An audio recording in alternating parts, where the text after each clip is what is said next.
Okay, good evening. Welcome to the April 24th Board of Education meeting. Thank you for being patient. We're a few minutes late tonight. The board has been in closed session since 6 o'clock. We have 6 board members present, 1 absent. And in closed session, we discussed the appointment, employment, compensation, discipline, performance, or dismissal of specific employees of the district. And we did not discuss 2B, and then 2C, D, and E. We also discussed briefly, and then 2F, approval of March 20th, 2018, and April 10th, 2018 closed session minutes. So could we rise for the pledge? I pledge allegiance to the flag of the United States of America and to the republic for which it stands, one nation, under God, indivisible, with liberty and justice for all. Okay, the first item on our agenda is recognition. This is one of the best parts. First recognition is Illinois Music Educators Association, ILMEA, All-State Selectees. If you could come to the podium. Thank you.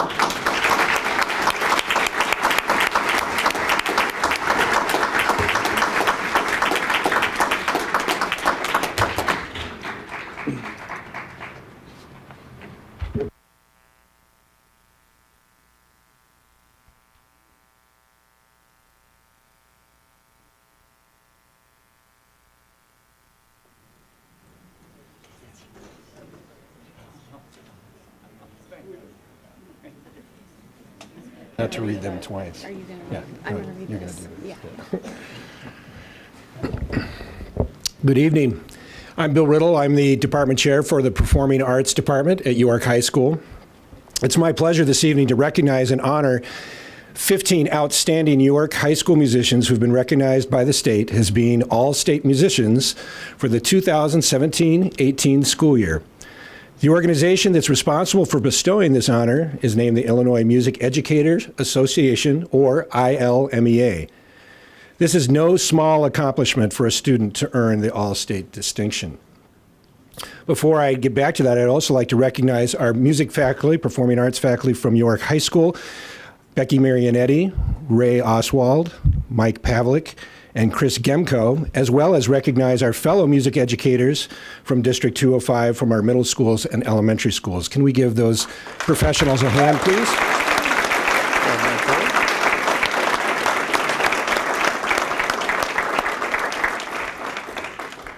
The ILMEA is a professional organization with the mission to promote lifelong music learning and to provide leadership for music education. This whole process begins in October when students from all over the state of Illinois individually audition on a set of predetermined music and technical exercises.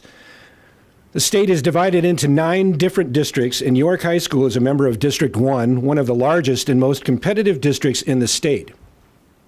In District 1 alone, there are approximately 3,000 students from 75 different schools that audition for the honor of being selected into all-district band, jazz ensemble, orchestra, or choir.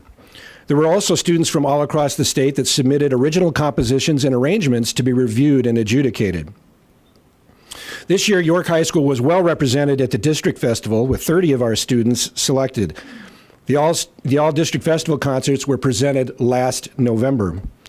After the All-District Festival, the students receiving the highest scores in each of the 9 districts are selected to participate at the All-State Music Festival, which took place in Peoria this past January.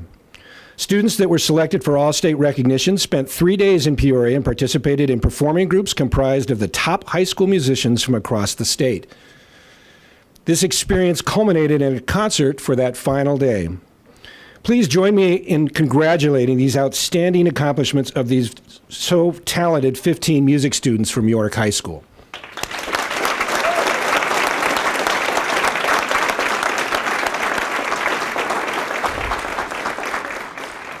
So in a minute, students, I want to honor you, but I want to take a minute. I know some of the department people are here and they probably won't come forward, but the music department in the Elmhurst schools is amazing.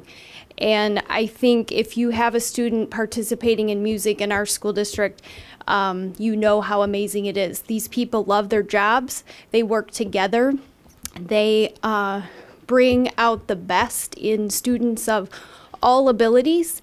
And you can tell that they love their job. I think they live at school, but they love their job.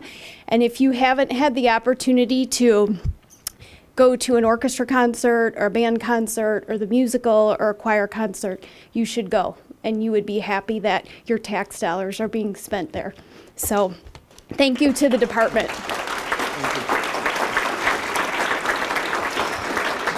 So students, to be standing here, you have to be exceptional at music. And it's taken you many years to get here, most likely many hours of practice. You might have wanted to quit, and your parents said, no, keep going. You've done most likely extra lessons to get to this spot, to be one of the best in the state. And you should be very proud of your accomplishments.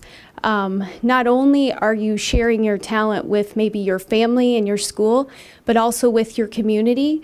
And I know that your teachers get you out to basically bless other people with your amazing talents. So I hope that as you go on and leave York High School, you will continue and share your gifts with the world. So now I'm going to read something a little more formal from us. So a proclamation from the board, whereas the Illinois Music Educators Association competitions are considered the most prestigious statewide student recognition program in music education. Whereas high school musicians undergo stringent auditions competing against students from one of 9 Illinois districts, followed by the qualifying students earning a place in that district's honor ensemble, from which all the all-state musicians are chosen.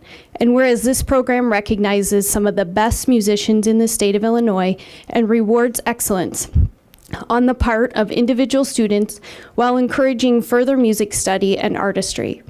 And whereas York Community High School students Nick Agliata, bassoon, Madeline Buckley, composition, Grace Clark, alto sax, Matt Dardick, alto sax, Emily Dow, cello, Danielle Feit, alto, Ryan Johnson, viola, Aaron Lee, soprano, Bailey McGuire, alto, Lauren McKinney, double bass, Jacqueline Meyer, soprano, Chuck Miller, tenor sax, Sebastian Ron, tenor, Cece Stumpf, trumpet, Tessa Vermeulen, flute, were awarded all-state recognition in their particular musical specialty and performed in the January concert. Whereas this accomplishment brings pride and prestige to not just York Community High School, but the entire District 205 and the entire Elmhurst community. Now, be it resolved that the Board of Education and the administration of Elmhurst Community Unit School District 205 express congratulations to these students, their parents, and faculty members of the York Performing Arts Division. Thank you and congratulations on this outstanding accomplishment.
Okay, thank you.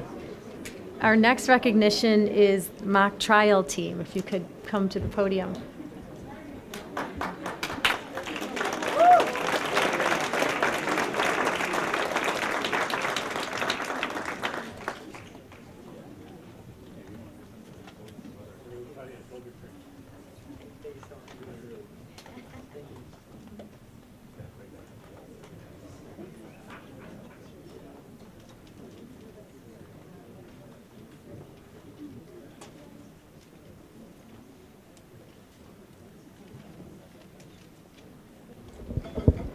Good evening. My name is Amy Mueller, and next to me is Beth Birchler. We're both teachers at York High School, and we happen to be blessed with also coaching the mock trial team. This is York's law team, 2018. They are huge award winners. After a dramatic season, may I say, they finished second in the state out of over 40 teams in the state. To get there, we had a number of other competitions. What they do is they prepare an actual legal case, but they have to prepare both sides. They don't get to pick which side that they're going to prepare. So they have to present both the plaintiff side and the defendant side in a courtroom with actual judges presiding and lawyers being the jury. And the lawyers then act as their evaluators. So it is super serious business in the courtroom. And the most amazing thing about these students is that every time, without fail, when they are evaluated and the evaluators get a chance to comment on their performance, they say they are better than any lawyers we see any day in this courtroom. And I'm not kidding. They said they are more prepared and poised and professional than the regular lawyers we see coming in and out of our courtroom on a daily basis. To get there, you can imagine the hours of hard work, the studying of the case, the preparingness of their opening statement, their closing argument.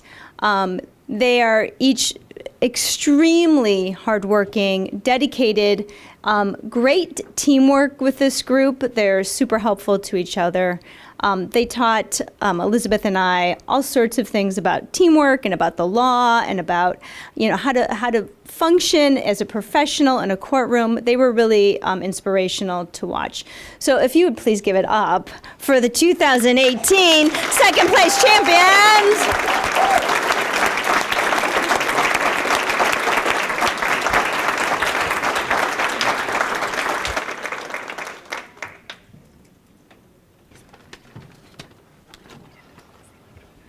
I wrote a few notes here. These talented litigators we honor have truly demonstrated their abilities, their highly honed skills, their commitment, and on behalf of our community, we congratulate you on your accomplishments. But I'm a member of the profession, and so I'm going to hope that you'll indulge me a bit. And no, I'm not going to repeat my colleagues' shameless pandering for resumes from these very talented individuals. Just want to give you a different perspective. Throughout our nation's history, trials have been the crucible through which we have examined and refined our institutions, our customs, and our values. We do it in a forum, and we separate ourselves from the dueling demons of unprincipled populism and disconnected legalism. A neutral forum with universal standards applied by a jury of our peers, an objective approach to fact-finding with rational, if adversarial, argument. Now, famous trials include Tennessee versus Scopes, Brown versus Board of Education, and the Nuremberg trials. In each of these cases, a robust factual record assembled by attorneys at trial, augmented by effective argument, led to fundamental change. In Brown, Thurgood Marshall and his team of trial attorneys meticulously and effectively presented evidence, documented decades of hypocrisy, a factual record so powerful the Supreme Court found 9-0, vote that we never see, they never saw, astounds us even today. They brought change. Now, honorees, the things you learned in this competition will be extremely valuable to your future, regardless of whether you pursue a career in law or not. But they'll serve all of us well if you use them to assume a role of leadership in your community. So we recognize your great achievement. We congratulate you and your successes, and we offer you and your demonstrated talents the future. Thank you. Congratulations.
Before we go to public comments, I wanted to introduce somebody new to our district. Malia Smith, our Director of Communications, is retiring. And our district's been hard at work and finding a new person for our district. And I wanted to introduce Mrs. Beverly Redmond. And if you could stand up. Thank you.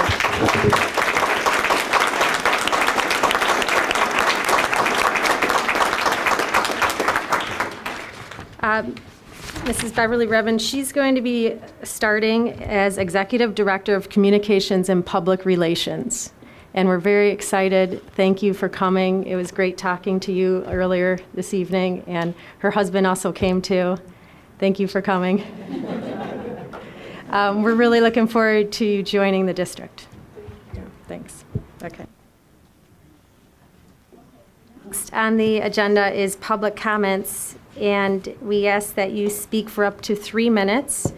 And we, as a board, we don't respond at this time, but we do respond at a later date, either the administration or the board. So I guess we have a lot of Lincoln School students, which is great. First on the list are Scarlett and Kate.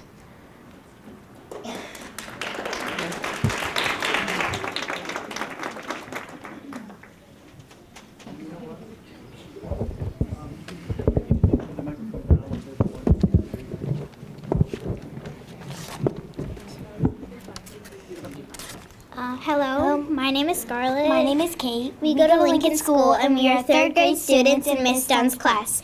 We will be talking about the reasons why we should rebuild Lincoln. The main reasons we are talking about are the safety concerns, the maintenance needs, and the financially wise choices. Well, I really do think that our secretaries are really good at making sure who is there. I mean, they're pretty good. But if you think about it, the security cameras we have are not good. I mean, they're really fuzzy and they have many cracks in them. If we got a new school, we could get better cameras since security is a lot better. And in a new school, it would be a lot easier to rewire them. What if they couldn't see who was at the door? And what if it was a bad person and they buzzed them in? And that would not be good. Also, in some places, the camera cannot reach to see. So how would they know who is there? The air in Lincoln. Kids who have asthma are having a lot of trouble. My friend Chloe has asthma, and she says it is a lot easier to breathe at home than here. We need to make air better. My teacher has to use thick room spray. There's also dust everywhere. There once was a fire alarm because Mr. Ramon just cleaned the 100-year-old school.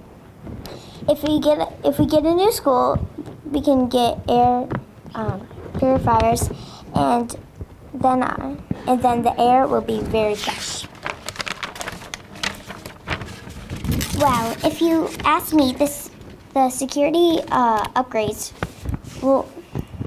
we can make an endless list, such as windows. They are really hard to open and outdated. The glass is over 100 years old. Think of how soon those are going to break, and not to mention the glass doors. I mean, they are glass also. If somebody broke into the school, they could easily just break the glass, and that's very, very unsafe for kids. And the doors are just old wood, and if we got a new school, we can get better and secure doors. Now, the bathrooms. Flooding toilets don't flush, and stuck doors, and more. Not to mention the bathroom. It is just so messy and gross. It is either the toilets are leaking or they won't flush, and after a while it can get really, really annoying. And I don't think you would want to have to go to the bathroom in a bathroom like the ones at Lincoln. Well, first of all, let's talk about the ants. Coming from my class, we know a lot about the ants because right by our lunch table, there is a big crack in the floor, and bunches of ants come out of it. And think about this. How would you like it if there were ants on your lunch table and on your food? There are many, many ants in the classroom. It is really gross. Now let's talk about another creature. How about mice? There is mice poop all around the school. Even we have seen some ourselves, and it is not very appealing. And If there's mice poop, there must be mice themselves. Think about it, mice. I definitely would not want to go to a school with mice. Now let's talk about the spiders. I, for one, really, really hate spiders, and I do not feel comfortable around them, and so do a lot of people. And I really just think that if we had a new school, we could prevent spiders from coming in. Now the cost of Lincoln. It is actually more to build a new school than fix it, but it would be hard to keep 100 and plus building up and running. So we can just start all over and get better things to build a better school. Us, the third graders, had to go through the old Lincoln, and the future kids will get to go through a better Lincoln. So they deserve a new Lincoln, like my 3 brothers and sisters. The cost is actually a good cost. It would take $26.5 million to keep Lincoln up and running. Only $6 to $8.7 million more to rebuild Lincoln. Even after $26.5 million to keep Lincoln up and running, it would keep on breaking because it is 100 years old. That's only $30 to $167 per household per year in new taxes to build a new school. Depends on how much your house is. Some people will say it is too expensive, but that's only 8 cents to 46 cents each day. It would cost even more to add more rooms for a full-day kindergarten. It would take away money from other things in our school to keep Lincoln up and running. The cost is not that bad, if I do say so myself. Thank you for listening. We hope you enjoy hearing about what we think about Lincoln, and we really enjoy telling you about what we think. Thank you for your time.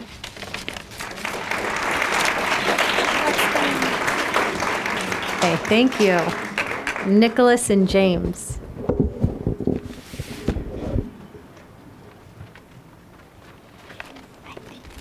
Rebuild Lincoln. Hi, I'm Nicholas Campione. And I'm James Knoll, and we are third grade students at Lincoln School.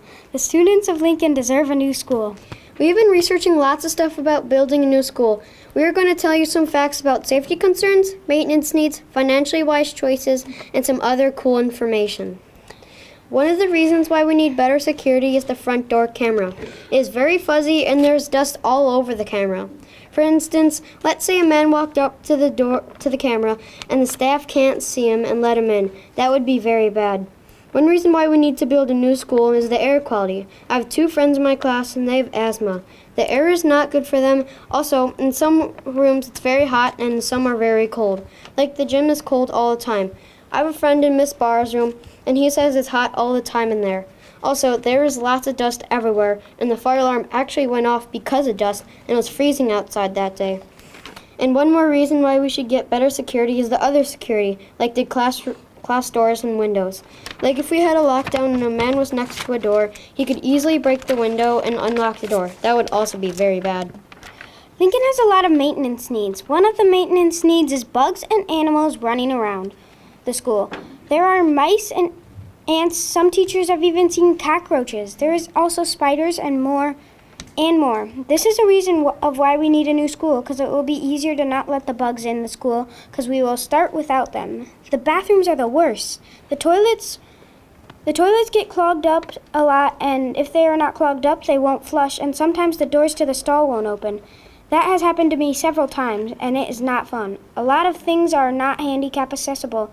The reach rooms you cannot get to if you are in a wheelchair. And the only handicap bathrooms are the ones in the lunchroom and the 5th grade hallways. Some people might say it's too expensive to build a new school, but it's actually the better choice. It's only $26.5 million to keep our old school running, but it's only $6 to $8.7 million more money to build a completely new school. Isn't that amazing? Even after $26.5 million, other things are just going to keep breaking because the school is over 100 years old. Plus, it will cost like $22,000 more to make full-day kindergarten. To build a new school, it's around $30 to $167 per household per year in new taxes. It depends how much your house is worth. I admit, at first I didn't want to rebuild Lincoln, but all of this information changed my mind. Did you know that this new school won't even be for me? That's right, I'll be in 8th grade. The most expensive option is less than 1 Starbucks order per week. That's $3.21 per week. Even if you don't have any kids at Lincoln, you should still do it because other kids need their education. It's not just Lincoln. That will be improved. It's money for several schools. Thank you for listening to our opinion for building a new school, and a special thanks to Miss Dunn, our one and only third grade teacher. And now you will hear from one of our classmates who disagrees with us.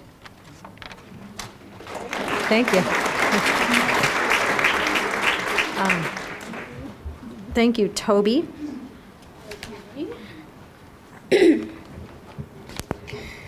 Lincoln Elementary School needs some restoration, not a brand new school. My name is Toby, and I go to Lincoln School. This is why I think Lincoln should be fixed, not torn down. I'll tell you Lincoln's maintenance needs, why Lincoln is unsafe, and why it's not a smart money decision to rebuild Lincoln. First, there are maintenance needs. There is a mirror in the bathroom which faces the urinals, so you don't have any privacy. Then there's the issue that there are frequently puddles on the tile floor, so it's obvious the plumbing needs to be repaired. Obviously, these are maintenance problems, but they can be fixed without a new building. There is also compromised handicap accessibility. It is physically impossible to reach the reach room in a wheelchair. It's the same for Miss Cholis's room, Miss Cohen's room, Miss Jesson's room, and Miss Larson's room. It might not seem like a lot of people go there, but many do. My classmates say this is a reason for a new school. I think we could just replace the stairs with ramps. But if we can't, the teachers could come to the students instead. The building is not safe. There's a problem that the air quality is filthy. The air is mixed with mold and dust and mushroom spores, so it's very easy to get sick. We should get an air filter, and if it's nice outside, we could let some fresh air in. The front door security is terrible. Although there is widespread surveillance, what the secretaries can see is fuzzy black and white of who's walking down the halls. We should replace the surveillance cameras. There are lots of affordable options for surveillance cameras that aren't a new school. Building a new Lincoln isn't a smart money choice. To build a new school, the city will need to raise taxes.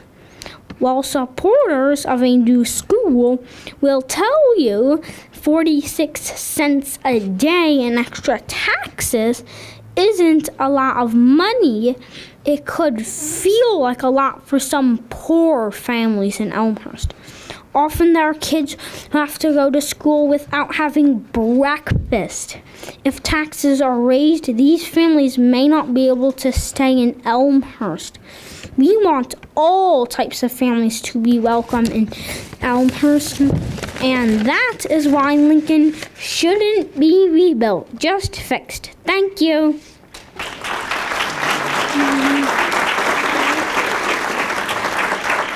Thank you. Blake and Will.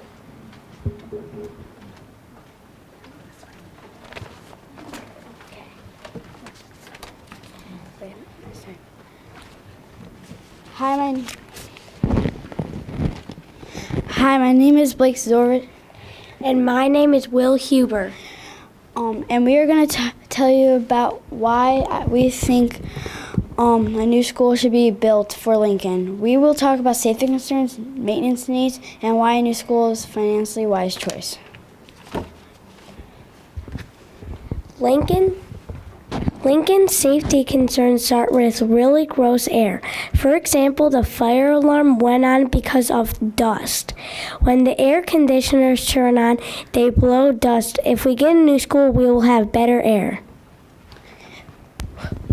We also need to get better front door security and the cameras because the office cannot see that well with the current cameras and TV.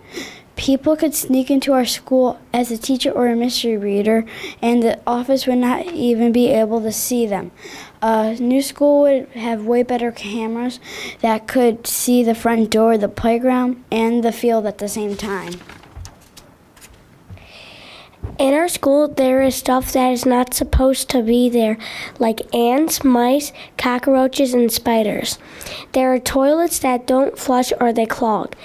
The temperature is so hot in some rooms like our classroom and so cold in other rooms like the library.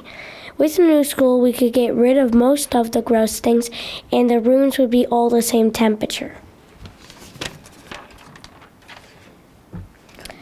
Some people might say that it is too expensive to build a new school. Some people might say they don't care because they don't have kids at Lincoln. We will talk about this. For those who say it's too much money, if we go for the most expensive school, it is only $30/167 per household per year in new taxes, depending on how much your house is worth. That is only 8 cents/46 cents every day per year. Not a lot, right? It is less than one Starbucks a week for a year, up to $3.21 per week. For those that say the school isn't for them, we will be in 8th grade when this school is rebuilt. But we want future students to have a good school and think it would be nice if others did too. A new Lincoln could also be a design for other schools that are built in the future. If you want to just fix the school, it is $26.5 million to keep the school running, but the school will keep breaking, so it will cost more every time we fix our school, and that is only $6.8 $8.7 million less than a new school, which means it will eventually cost more to fix Lincoln than to just rebuild it. Some people might say it is too expensive again, but we can possibly work with the city to lower taxes in other areas. That can help our school without wasting too much money. We hope we convince you to get a new school. Remember, it is over 100 years old, so we think it's time to get a new one. Sincerely, Blake Zorvich and Will Huber.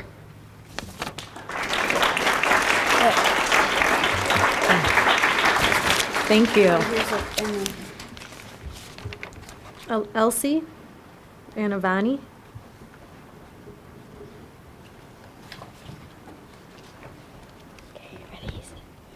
Rebuild Lincoln. Hi, my name is Avani Subramanian. And my name is Elsie Phipps. We are third grade students at Lincoln Elementary, and the three things we will talk about are safety concerns, maintenance needs, and financially wise choices. Lincoln students need a new school. Some people will say it's too expensive, but we need a new school because stuff is getting broken. For example, the kids in gym get distracted by the peeling gym floor. The first reason is safety concerns. The front door does not have very good security. Yes, it is locked remotely, but the cameras are all blurry and fuzzy. So if you ring the doorbell, the secretary can choose to open the door if they think it is a parent or a student. It might not be, but it's up to them to open it or not. And if a stranger comes in, that could be dangerous. Plus, it would be much easier just to wire new cameras into a new school and to be more safe and secure. Another safety concern is the air quality. It stinks. It is moldy.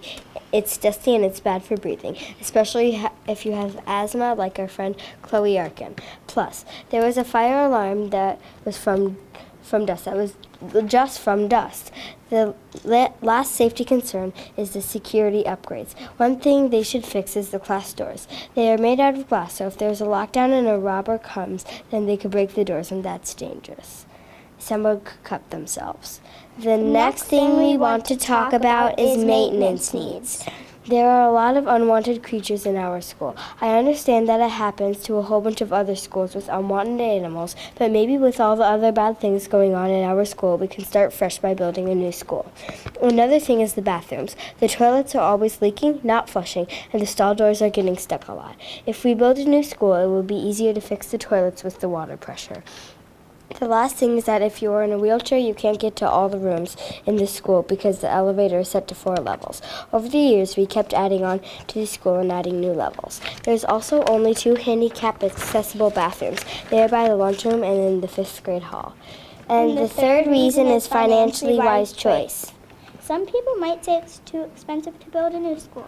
It's still $26.5 million to fix Lincoln and keep our current building running.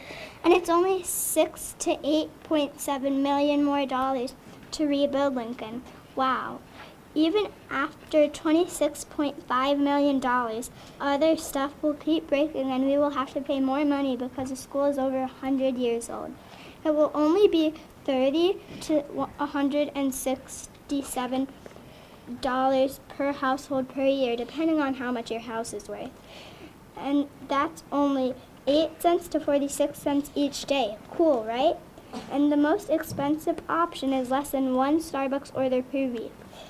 Even if you don't have any children at Lincoln, it's not just Lincoln that will be getting improved.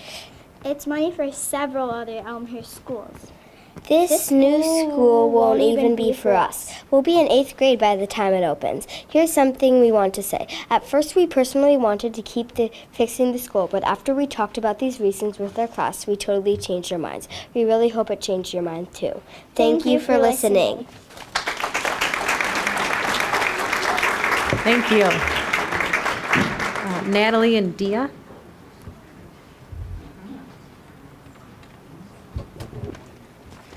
Hi, I'm Natalie DeZano. Hi, I'm Dia Fitzgibbon, and we are 3rd grade students from Lincoln Elementary School, and we are here to talk about a new school. There are parts to our school building that are a nightmare.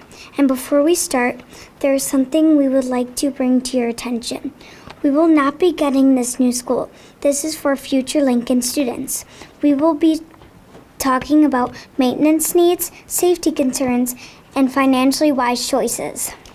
The first thing about Lincoln that we need to fix is the front door security. For example, the screen is really cloudy and the secretaries can barely see through it. It is a big problem for students' safety in Lincoln Elementary School. If we got a new school, we can get a new front door security. If we were to fix the old one, the wires will break because they are so old. If they break, then you will not be able to see anything. One more safety concern is the air quality. It is dusty and very bad for breathing. One time, our janitor was cleaning, and there was so much dust it started off the fire alarm. That is even worse for kids that have asthma. So if we rebuild Lincoln, we won't have mold on the walls and air. Plus, they can put in an air purifier. Some people might say it is too expensive, but it's not. We need $26 million to keep Lincoln going. For the new school, it will only be $7 to $8 million more. It could even be 8 to 46 cents a day. That is less than 1 Starbucks a week. Lincoln is over 100 years old. Even if you don't have children at Lincoln, people from other places might want to live in Elmhurst for a good school like Lincoln. Your home can become more valuable, and one day you can make a big profit from it. I hope you will consider our concerns and let us build a new school. Thank you for your time and have a great day.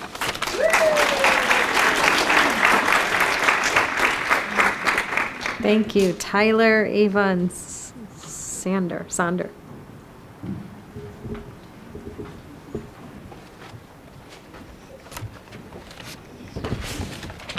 I'm Tyler Fuentes. I'm Ava Getza. We know that many people in Elmhurst haven't seen Lincoln, so we thought we'd show everyone what some problems in our building really look like. Notice the water above the red line. This was caused over a weekend when the teacher's workroom flooded. Thankfully, the expensive copiers and thousands of books in this room were okay this time.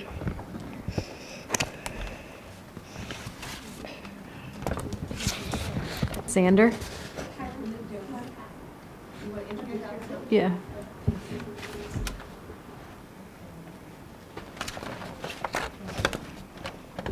This is a crack on the floor of the multi-purpose room. It is really long and ants come out of it.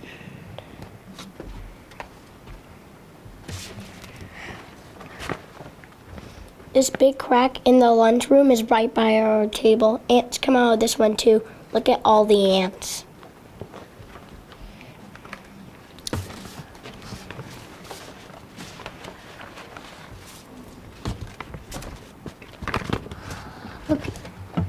Look at these cracks and holes in the wall.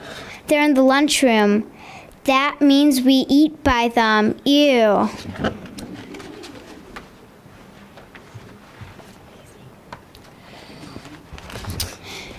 This is the lunchroom where our class sits. We sit by this corner. It is filled with dirt and mold. Also, in the far corner, you could see a dead bug.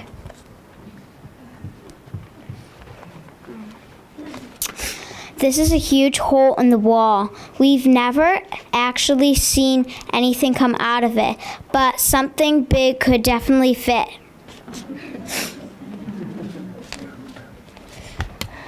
As you can see in this picture there's a hole in the hallway of our basement.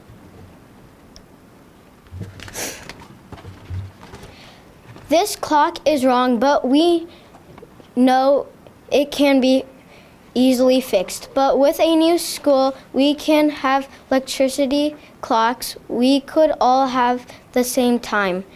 By the way, it was 4 hours off, and our wonderful janitor had to come fix it once. Above the red line shows a leak from the sink in the upstairs boys' bathroom.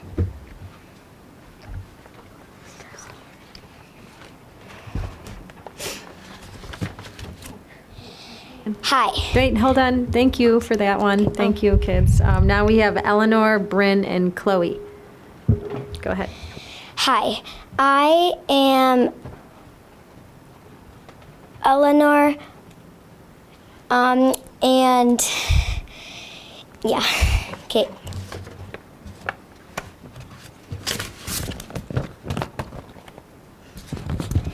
As you can see, this toilet leaked. This happens a lot. Gross.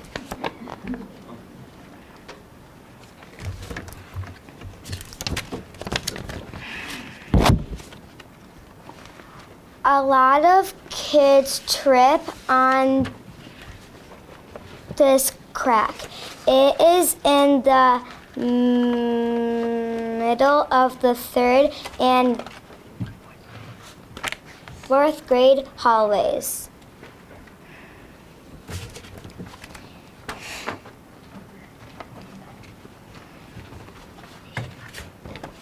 This air conditioner is in Miss Larson's room. It's literally held in by duct tape.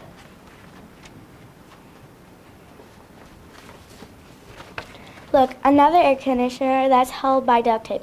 Weird. It's true that this school has fallen apart. We're going to need a lot of more duct tape if we decide to not rebuild Lincoln.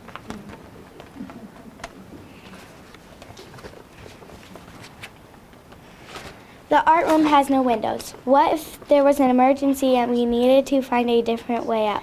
It is also a lot harder to breathe in this room. Last year, mushrooms started growing out of the floor. This classroom, disgusting.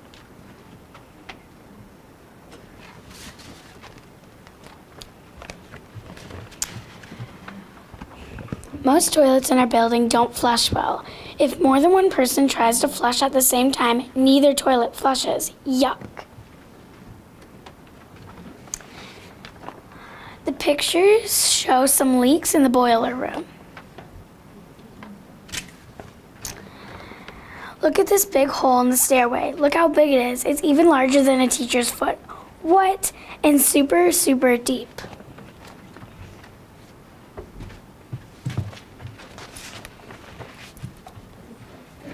Samantha? Okay, thank you.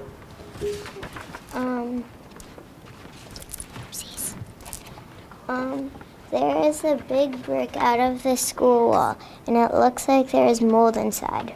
This is not safe for the building. This can keep happening at Lincoln, making everything even worse. On the playground, there are lots of loose nails like this one. Children trip on them.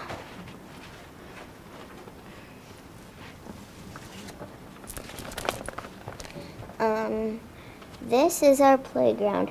The blackboard around our playground is a big tripping hazard for the students of Lincoln. Kids who are running on the playground usually get hurt when they trip on this.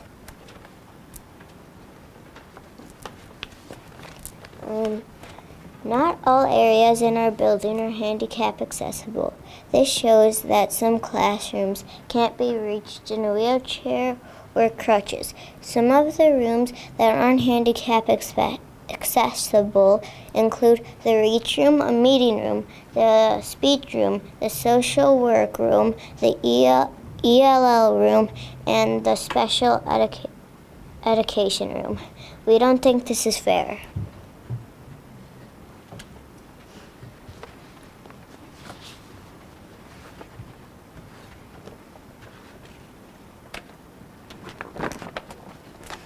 These are 3 pictures that show at first grade classroom that had a pipe burst above the ceiling. Their room had a ton of water in it.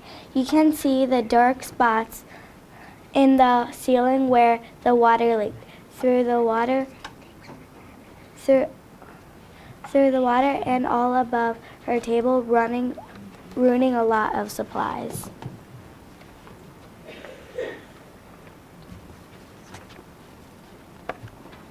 Look, it happened again. The same classroom just yesterday, a whole set of books were ruined because of this. Not a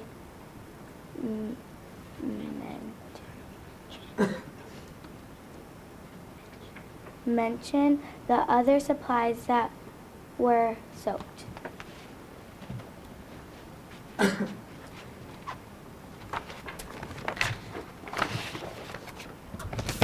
Last but not least, check out these ants. They're crawling all over a counter and stove in our building. What do you want to eat here? Lincoln is falling apart. Please help us learn in a safe and healthy environment. Thank you.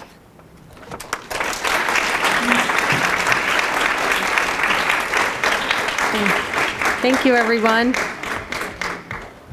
Thank you. Next, we have Bojana Carey.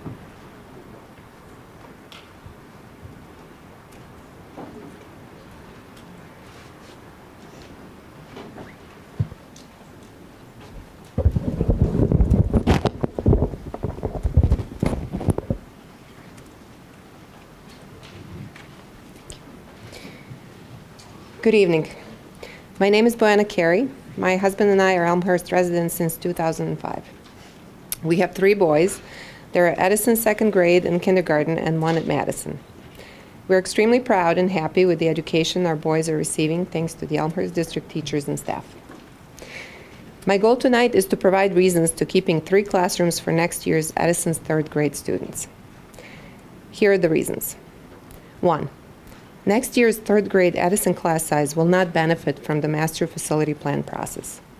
This is simply because the plan will take a few years to implement and will not affect any currently enrolled students. 2. One of the students has a progressive hearing impairment. The student already struggles to hear in the classroom of 19. His father spoke in front of you at the April 10th meeting.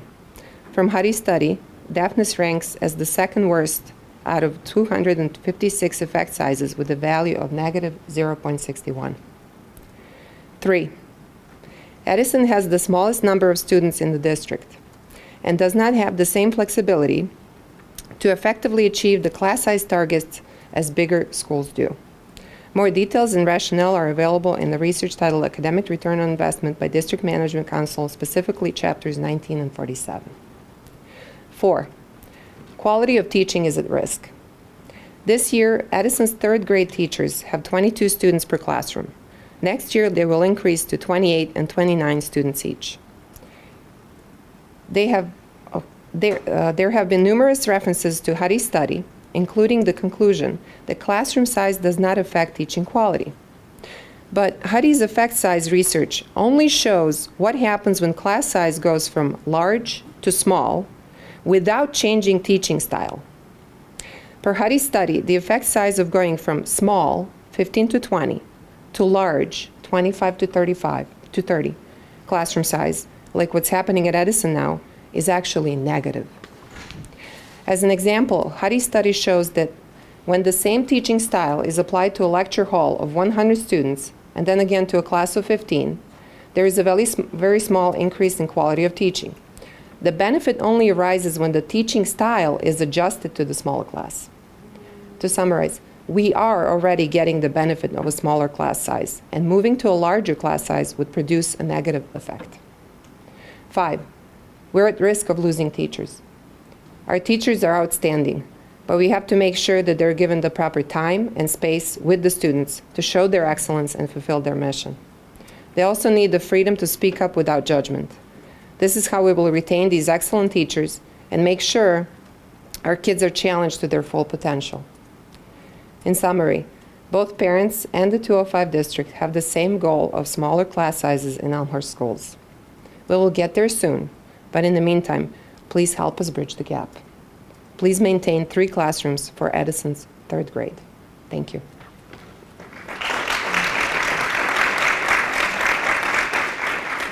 Thank you. Next is Anna Fergus.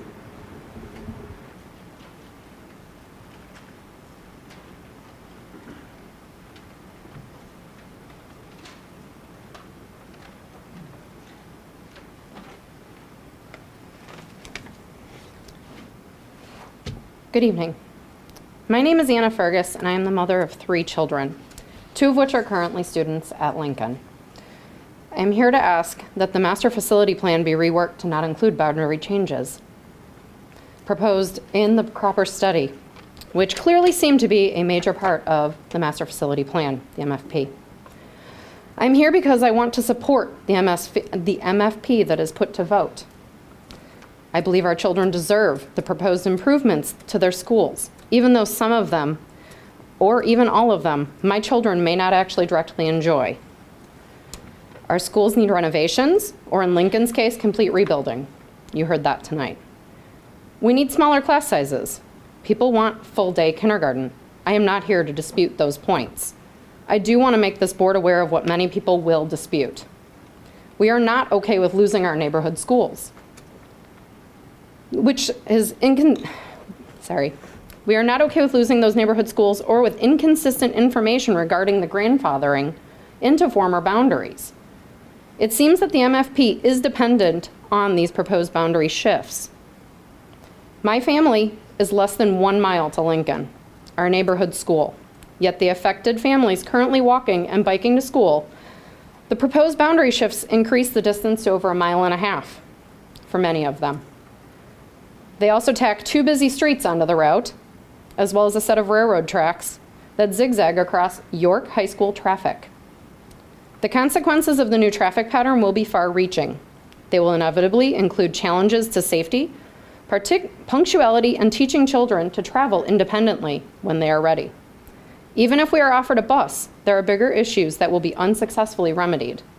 So I question, why put our children in harm's way? Why would the line be drawn at the Prairie Path, not St. Charles Road? Since our district prides itself on neighborhood schools, Dr. Moyer himself conceded on April 10th. Why are we even considering taking them away from these families? How are the additional costs of buses, crossing guards, and traffic mitigation more affordable than finding a pragmatic solution that allows us to house roughly 40 students? How can you ask the community to vote yes or no when they don't have full, consistent information on grandfathering? Our Lincoln PTA has stated that students will be grandfathered into Bryan from Lincoln as long as there is a sibling in one of the schools. Basically, as long as one of my kids is at least 6 years apart, we're okay. When Chris Blum, at the last meeting, April 10th, asked Dr. Moyer if addresses would be grandfathered in until those are sold, Dr. Moyer's response was current students would likely be grandfathered in. These are very different answers with room for interpretation.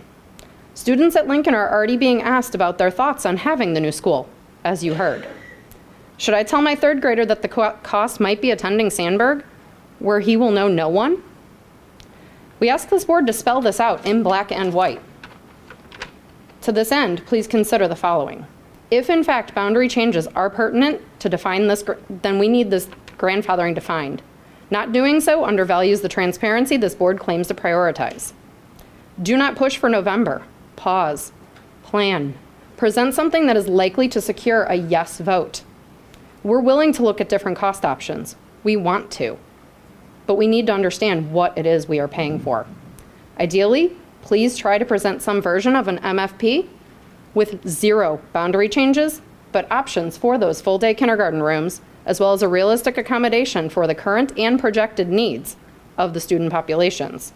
And finally, if an MFP with boundary changes is presented, please base it only on natural boundaries such as the major roads and railroad crossings. I too want a new Lincoln, smaller class sizes, and all the other bells and whistles we can provide our children. But I want to know that the full impact, not just monetary, is not to our neighborhood schools. Thank you. Thank you. Jerry Sorrentino.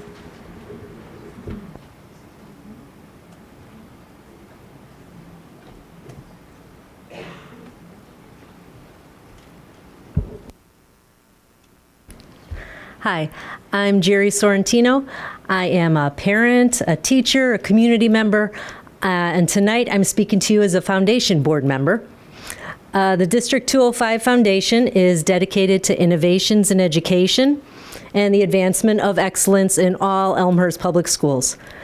Community members, like me, volunteer on the foundation board to raise funds so that all students can benefit from the added programs and educational enhancements that we provide. Tonight, we're going to present the board with themes grants asking for your approval.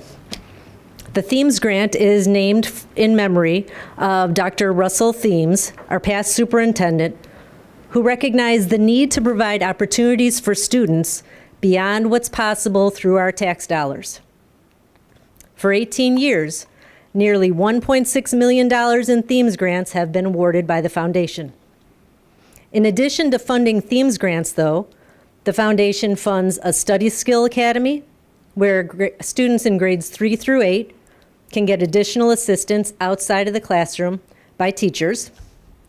We've also provided funding for Chromebooks, both at the middle school and the high school level. This year, we also funded Wi-Fi hotspots for students who didn't have necessary access at home. And just last week, we supported the Bulldog program at York, which is an acceptance anti-bullying day for freshmen and sophomores. This year, 47 applications were submitted to the foundation, totaling nearly $275,000. The foundation is requesting that the Board of Education consent to granting $96,957.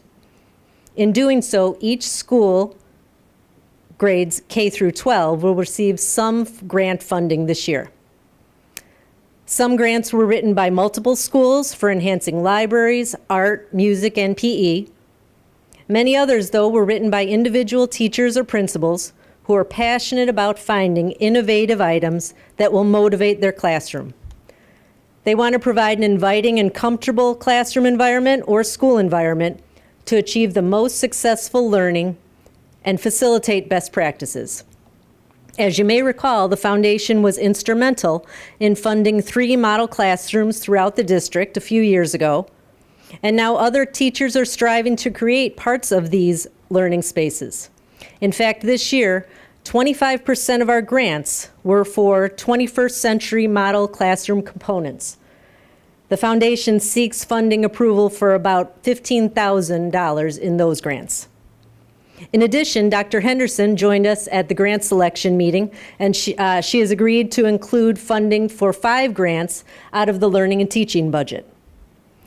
This year, the foundation, together with teachers, administrators, and our school board, will fund the second largest dollar amount ever funded in themes grants since our inception.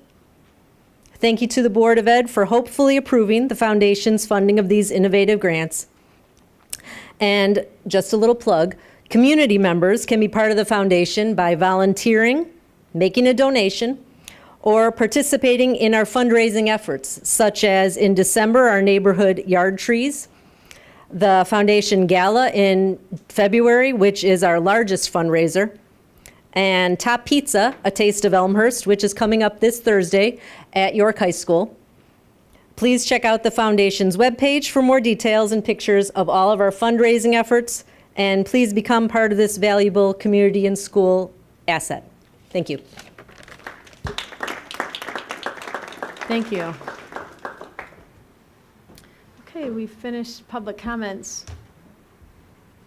We're moving on to reorganization of the Board of Education, election of president.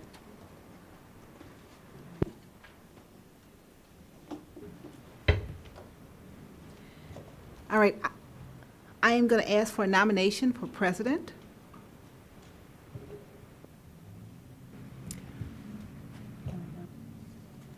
I would like to nominate Kara Caforio. Thank you. So that shows, is there a second? I'll second. All right, so we had Karen make the nomination and Jim second. Are there any other nominations?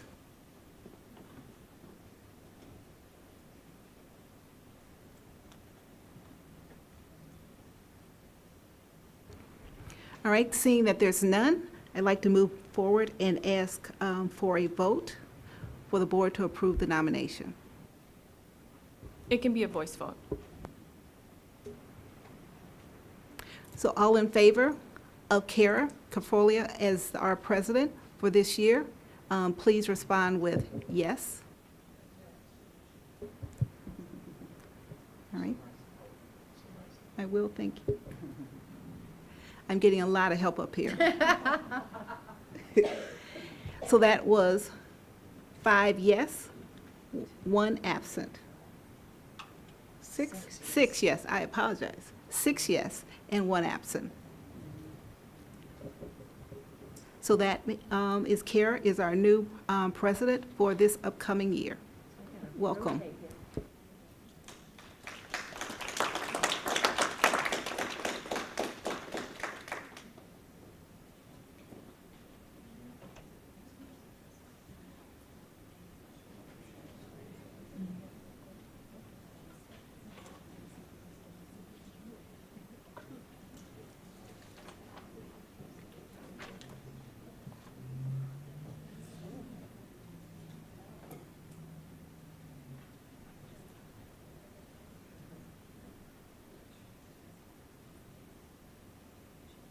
I just have to say thank you. I am beyond honored to be elected by such a highly respected group of people who work very hard at this hard work at this board table, while we really work hard to merge the community values with the best in education to do what we want to do now, what our challenges are now, and also look to the future. So thank you. I'm very honored.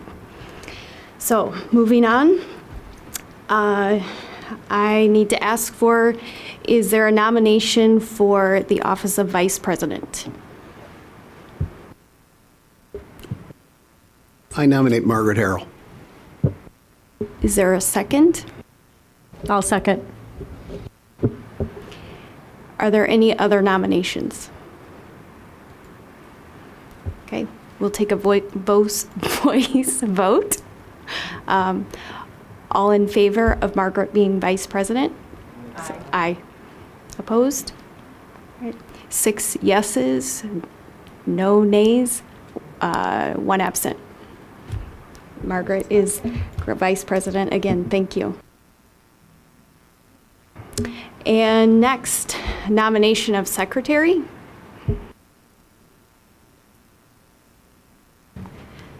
I would like to nominate Karen Stufen as Secretary. Is there a second? I'll second that. Are there any other nominations?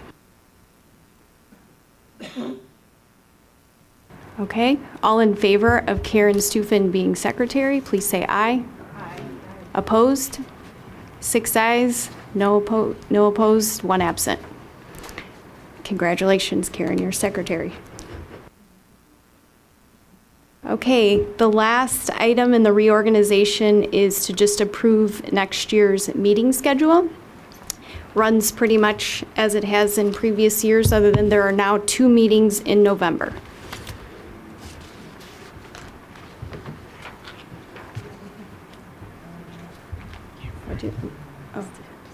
Oh yeah, this is. Do we need a motion on that? Or vote? Yeah, you need a motion and then just voice vote. Okay. I move that we approve the establishment of the regular meeting schedule as proposed. I second. Oh. Voice vote's fine. Voice vote. All in favor of approving the meeting schedule for the 2018-2019 school year? Say aye. Aye. Opposed? Okay, 6 ayes, no nays, 1 absent. Meeting schedules approved.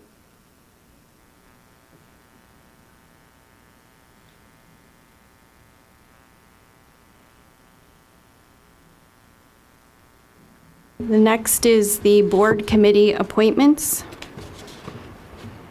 Shannon, do you have the sheet or no? I have it. You have it? They're moving the whole book, so I think I just want to take that off. Okay. Okay, so board improvement was Shannon. I will take her spot on that committee, and it will be myself, Margaret, and Karen. Curriculum and instruction, Jim Collins, Margaret, and now Shannon. Finance and operations will be Chris Bloom, John McDonough, Karen Stufen. Performance management, Karen, Chris Bloom, Jim Collins. Policy will be John McDonough, now Shannon, and Margaret Harrell. The LEND representative, still Karen Stufen. The IASB representative, still Margaret. And no more Lizadro since they, oh yes, yes. So is that still you? Okay, so Karen is still the Lizadro Museum representative. And the SASAD governing board representative, is that you now, Shannon? Okay, we have to vote on that later. Yeah. City Park School, are we going to have 2 now? Or just? Okay. So. We've traditionally had 2. So Step John on up. and. It's lots of fun. When Emily left, nobody officially took her place, so we only technically had 1 this past year. So that's just what happened. I think because of conflicting schedules, it'd be good to have 2. I'll go when I can to reduce the load, but if someone could join me in that capacity, I think it would be a good idea. I can. All right, so Shannon and John will be the City Park School representatives. And then lastly, the O'Hare Noise Compatibility Commission, I will continue to be the rep on that. Yeah. We do not need to, do we need no, we don't need a motion. We just had to read through it. So, everything okay? Everybody okay with that? All right. That concludes the reorganization.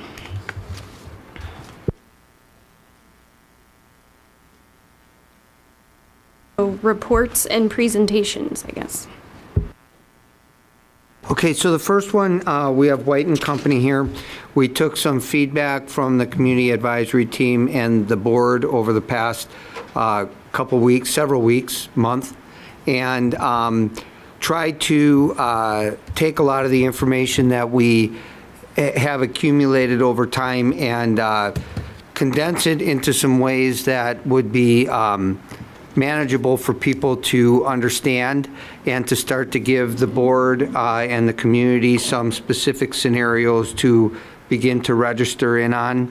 And that's what they're here to explain to you tonight. Okay, thank you. Craig and I already decided we're not going to be as cute as the kids up here earlier, but we will march on anyway. So real quickly, where are we in the process? So we concluded the presentation in February with this little diagram. So we're going to start with that just kind of as a refresher. And the little circle towards the top says right now, we are kind of into this community engagement process right now. So we made quite a bit of progress in terms of developing the options, which you'll see tonight, as well as kind of refining how we communicate a very complex set of issues to the community. So that's what we're going to share with you, is how we've organized this, the variety of different options and scenarios that we've developed. A lot of issues have been wrestled with throughout the last month or so that have kind of been discussed and help inform the facility planning options. Not everything is resolved, so we've looked at the scope of the work and the priorities. Last time we talked about various implementation strategies, especially as it relates to how we might stage and phase Lincoln. We've talked about funding alternatives with the financial advisor and come up with some new different alternatives, as well as the estimated tax impact of those funding alternatives. So you'll see those as we go through the variety of different options. We've also, I think you recognize in the conversations we had in January and February, it's very complex. So the sequence of work, how kids are moved, if we did do the new implementation for Lincoln, how you would incorporate all-day kindergarten into this, and all of that has to get folded into the concept of cash flow availability. And if there's a funding plan that's put in place, it's going to have different points in time when cash flow is available. So that has to be kind of folded into the process. So that is kind of a backdrop. I'm going to turn it over to Craig, who's going to kind of refresh you on the 4 buckets. We had these colored buckets last time. We've redeveloped an information piece kind of displayed on a board that will help share with the community the concepts. So, good evening, everyone. Just very quickly, what we took, if you remember last time we were here at the workshop, we had maybe 1 slide per school, a lot of numbers on it, a lot of different items and so forth. To help see the district in totality over here, we've gone ahead and taken all of that information, put it on one board so you get a sort of a glimpse or a menu of all the possibilities and opportunities for each one of your facilities as they relate to 4 specific categories that Brad mentioned. The first being the maintenance items, and that's really those items that we'd start taking a look at just to kind of repair and fix the current conditions and things that perhaps aren't working or are as of the quality level that you so wish. The second category related to building specific items. And that's, in this category, we start taking a look at secured entrances. The implementation of all-day kindergarten is one of those options. Things like indoor air quality, which you heard the kids speak about so eloquently during public comment. And then there are targeted additions and renovations at a few of the schools, Churchville, Madison renovations being another one, and some opportunities at York that exist above and beyond what has already been accomplished. And then the third category, being the future-ready items, future-ready driven. We talk about libraries, media centers, makerspaces, STEM, those kinds of things, as well as a little bit more comprehensive technology upgrades across the district. Lastly, and this category really was, 3 schools were affected by this category. Field, at the first workshop, we talked about renovating field, doing some additions, renovations. An opportunity was presented to us to explore another option, and that would be for a new field on that site, given the age of the facility and some of the challenges that exist with access and the like. Lincoln, there was, as Brett mentioned, a couple different scenarios that we looked at there, whereby we were vacating the site in its entirety, moving the kids out, so the construction activity could take place without any interruption, and then sort of a phased construction where the kids would stay on site and the new school would be built. We talked about all the challenges as far as that goes. And then lastly, Edison, really the school that would kind of be absorbing and helping the shifting around of kids throughout the district here to accommodate some of the building activity over a field in Lincoln.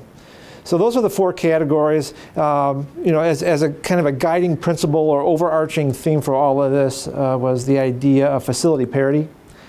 And recognizing that each one of your buildings is unique with serving unique neighborhoods and clientele, but trying to achieve some level of parity across the district really is what this is all about, as well as kind of refreshing and updating your facilities, some of them that need it quite a bit more than others at this point.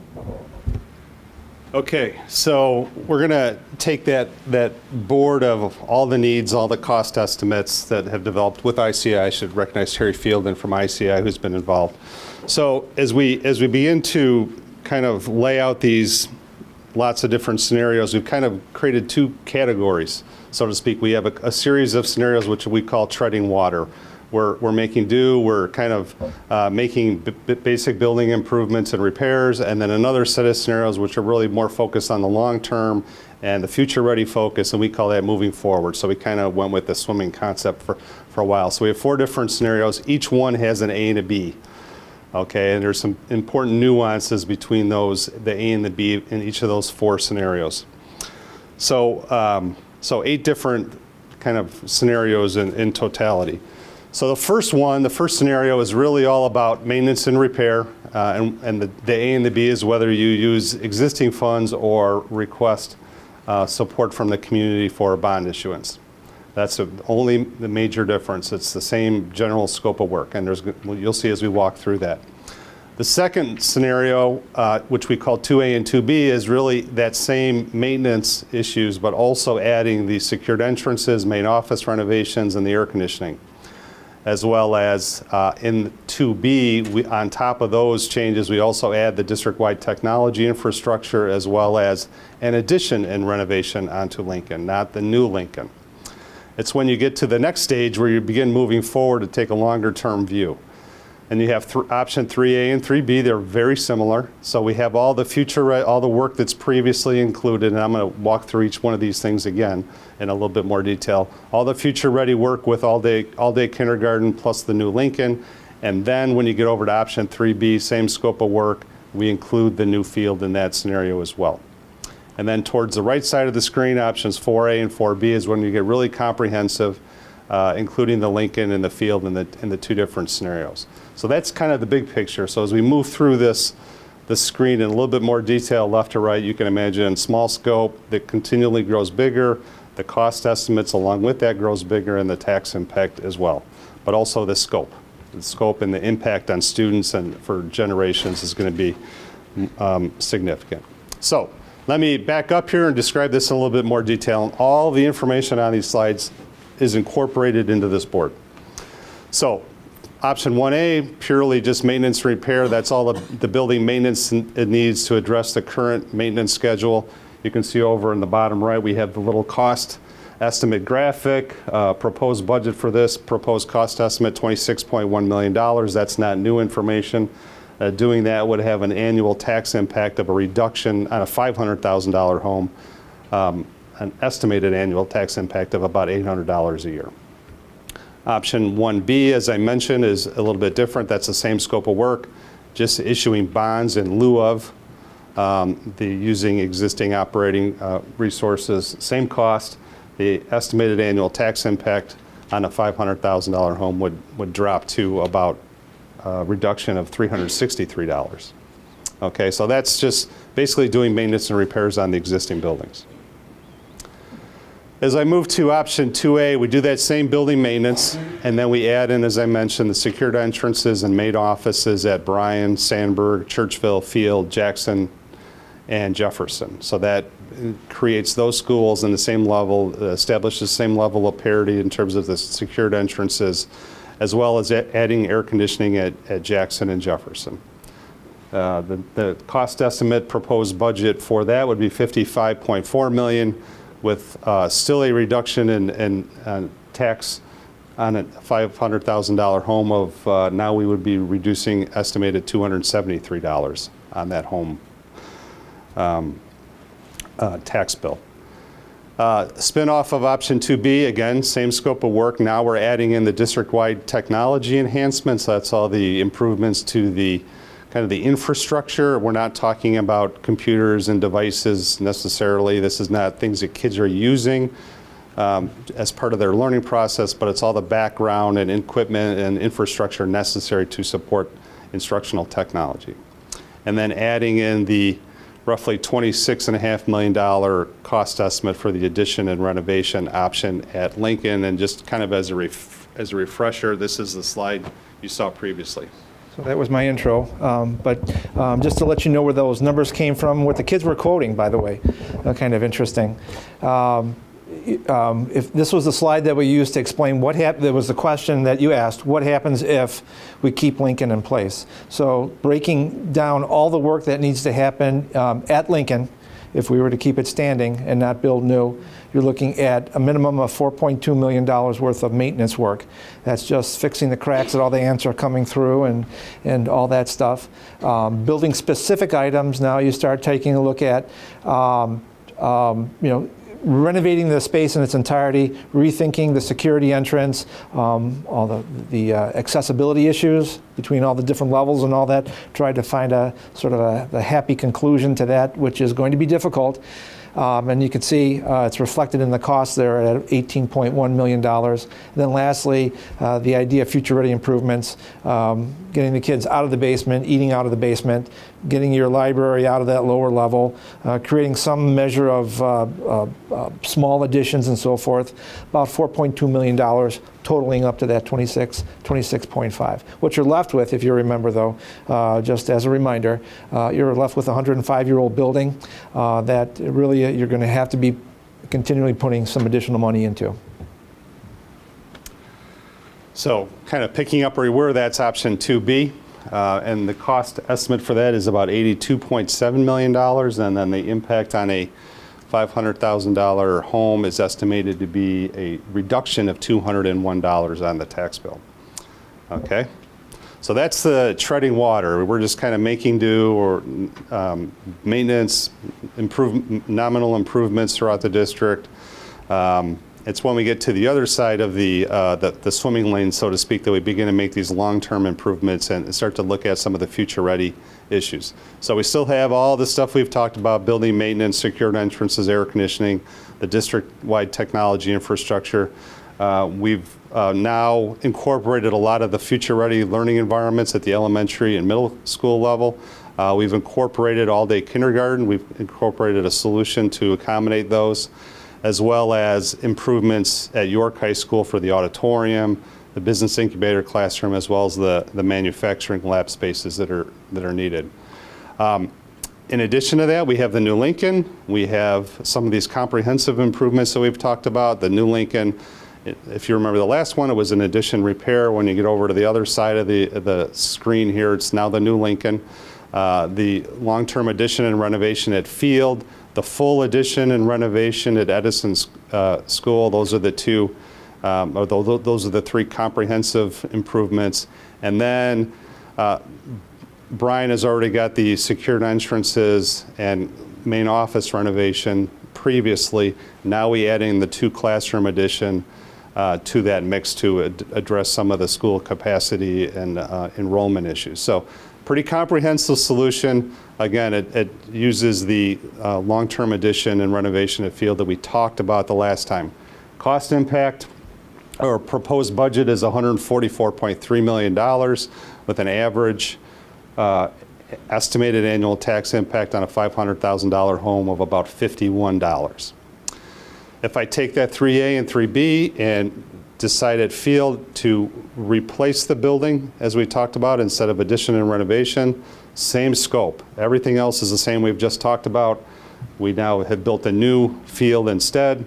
Estimated cost goes up to $151.7, and the estimated annual tax impact on that same $500,000 home is about $82 a year. Okay, so 3A and 3B are very similar. Then we get to 4. Oh, that's right. We have to explain Future Ready. So part of going to the other side and kind of thinking long term, we start looking at some of those future ready spaces. In past conversations with you, we've presented some. Actually, it was quite a while ago. Presented some images that kind of get you familiar with some of the thoughts and thinking that's been going on in other school districts in and around the area, actually both locally and nationally. And just to pick out a few items to refresh your memory, as well as get us ramped up for whatever community presentations are coming down the pike. We start taking a look at collaboration zones for future ready kind of driven curriculum. So those are trying to carve out areas inside the building, whether it's in the hallways or small group rooms and things like that, places where kids could huddle and doing one-on-one activities with teachers, perhaps small groups, doing project-based kind of collaborative activities that are happening across your district right now. Like I said, it happens in hallways, happens in rooms, happens wherever you can find square footage, whether it's intentional or not. Looking at the media centers, they are pretty much the focus point of what we talk about when we talk about future-driven or future-ready schools. Kind of opening up, making it the center focus of the entire facility, opening it up to kids from all parts of the facility, really making this sort of an energized, kind of collaborative space, not a place for warehousing books, but a sort of a research kind of hub for the school, whether it's for the lower grades all the way up through the high school level. And then lastly, STEM makerspaces are another one of those areas that have received a lot of attention when we start talking about future-ready spaces or schools. And again, that's really fabrication labs. It happens not just at the high school level, but we are looking at it also at the grade school level. Happens in different kinds of activities. My wife is a grade school teacher, and that is front and center of her curriculum with the kids that she is teaching. Really, it's more about hands-on activities as well as kind of group projects. So those are the things that we're looking at. We have a lot of examples. These are just a few of examples from our catalog and body of work that we'd like to share with the community upon your blessing, but certainly we have a lot more and a lot more capacity to dream up what's new for you guys as well. So these images we shared are on boards that will be displayed in these community meetings. They're kind of stored back in the corner left to be unveiled a little bit later, but you kind of get a flavor for this previous set of slides. So in these community meetings, there will be a little presentation as well as a variety of different boards that members of the CAT can go look at and talk about. So back to the options, we just completed 3B. Now we leap forward a little bit to option 4A. Again, same basic core stuff that we've been seeing the entire night, adding in the future-ready environments that we just talked about, adding in the accommodation for all-day kindergarten and the work at York High School. Here, in addition, we have the new Lincoln, the addition and renovation of field. So 4A is very similar to 3A, and that we're deciding at field, we're just going to do the addition and renovation option, as well as the work at Edison and Bryan. Now we're also adding in work at Madison Early Childhood Center, some of the site work and athletic fields at York High School, as well as the Churchville Auditorium. Okay, so when we add those in, the proposed budget or estimated cost goes up to $161.1 million with a estimated annual tax impact on that same $500,000 home of about $120. Okay, so that's 4A. Think about 4B, same thing. Going back to field, instead of the addition and renovation, it's the new field. Okay, so with the way we've designed these options 3 and 4, it's all about, do you decide to add and renovate on the field versus decide to build new? So that's the big difference here. The proposed budget, kind of the all-in, $168.5 million with that $149 estimated annual tax impact. So that's kind of the sequence of thinking about how we can group these together to give the community group lots to discuss, lots to consider, debate. Cost impact is fully presented with the help from the financial advisors. And I think there was a couple other slides. Yeah, you want to talk a little bit about this? Again, just a few slides to remind you of some of these, the bigger items that fall under the option 4, and that is really rethinking the spaces inside Madison Early Childhood Center. Not necessarily building new, but being able to take what you have and making use of what you have and making it new, I guess, if you will.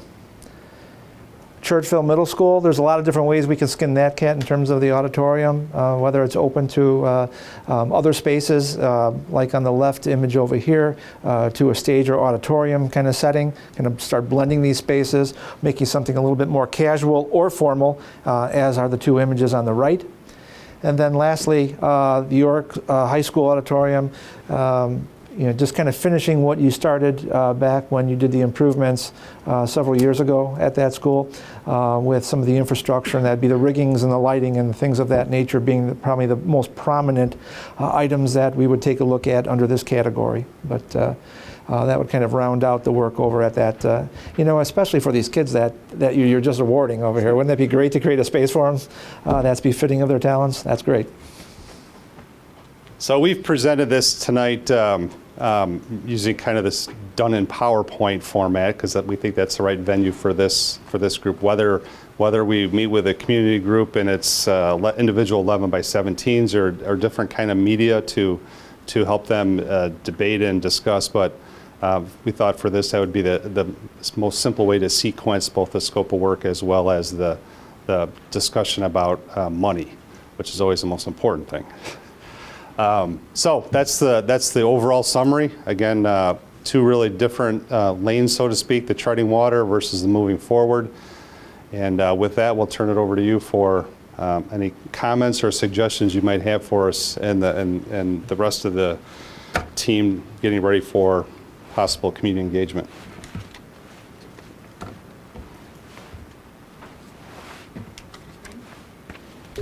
I'll start just with two thoughts originally.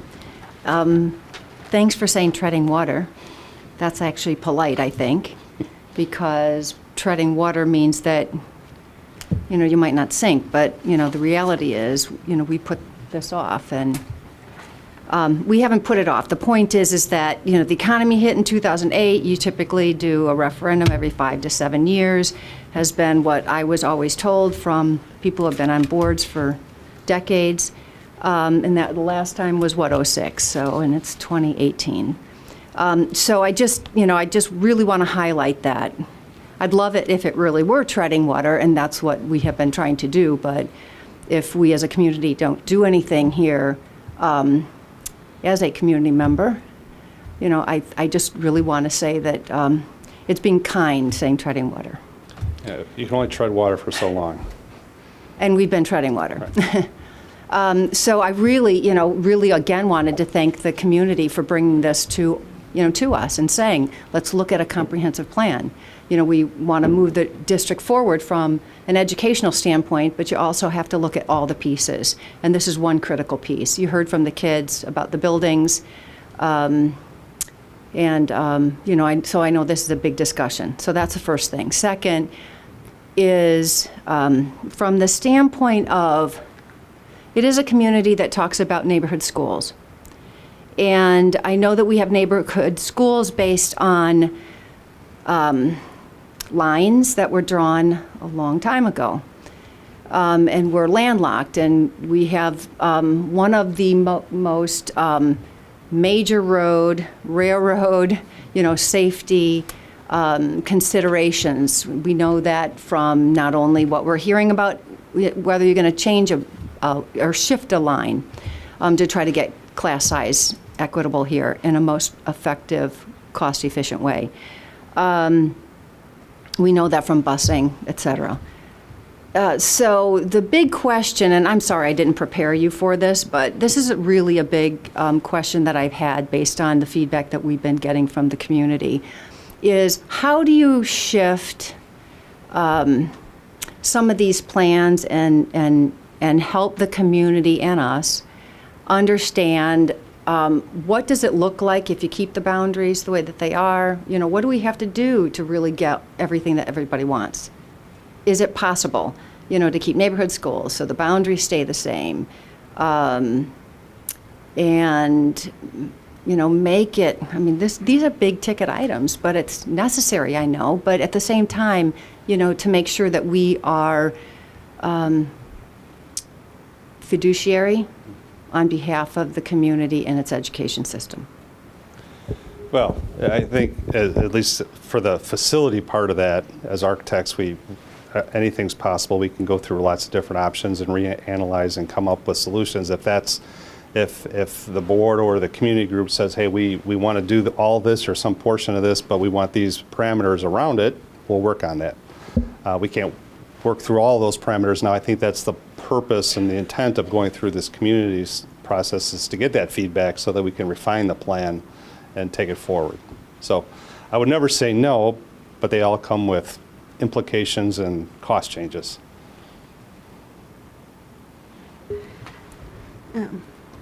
First, thank you for the presentation. I thought the way you laid it out, it was very easy to digest.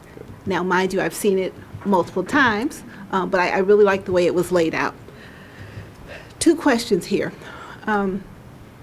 Just as clarification, you mentioned on the average of a $500,000 house. I know that's probably pretty round, a round number.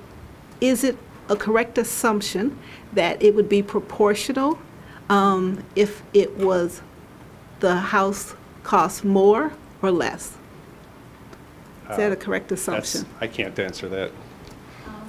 We actually can present different options. Will you go in front, please?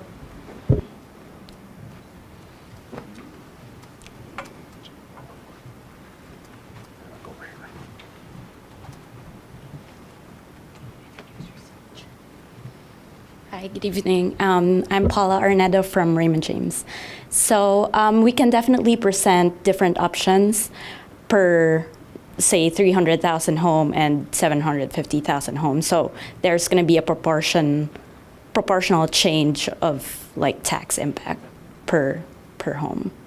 But that is it's an approximate. It will be adjusted. Okay, yes, so that's yes. it. And I'm just making that point to clarify, so people don't think it has to be 500,000. Okay, so if they had great. Yeah. And then my second question, and I think this was mostly answered. You have these 8 lanes. Is that right? 8 lanes? Yes. So you have these 8 lanes laid out. And we are very early into the community input phase. I think what I heard you say is at any point in time, based off what the community says, these options could be edited and changed, but this was a starting point for people to kind of understand and reflect upon. Is that a correct statement? Yeah, I want to just clarify though that it's really 4. Okay. Even though our slide says 8 lanes, it's really 4 with an A and a B for each one, and it's very minor differences between the two. You know, the differences to go from A to B, and most of these are just a small little, to use a swimming term, a little splash in the pool. It's not a big impact. So the question still stands. If there's 4 lanes, if we want to change what that lane looks like, we have the capacity to make that change. That's what the community asked for, the board asked for, absolutely. That's why we set up this board the way we did. So it's sort of like, think of this as a menu, yeah, that we could use moving forward. Sorry, I'm recording the meeting, so yeah. Think about the board as a menu that we could rearrange and organize and pick and choose depending on what we hear at the community level. Yeah. And again, thank you, because that is, pictures make a big difference. So this is where people can take a look at it and see exactly what this might look like. Will these boards stay in with the district? Yeah. When they're going to stay in this room so people could theoretically come by and see them? And I guess I'm looking at our administration. Well, yes and no, because we will take those with us, you know, to the various different. But yeah, we'll have those with us here in the district office. But then the point is that throughout the entire process, and then those would be utilized to structure some of the feedback activities and things. One thing I did want to say though. We may have had a typo that I just want to bring to people's attention that are here tonight, and then we can take a look at this before we go any further for future engagements. But I think one of the slides related to an earlier slide that would be around the option 2 talked about all-day kindergarten. And really, all-day kindergarten doesn't come into play till we move over into option 3. So I just want to be cognizant that nobody in this room thinks that we can get to an all-day kindergarten option in either of the first 2. I think we just may have not caught something on one of the slides.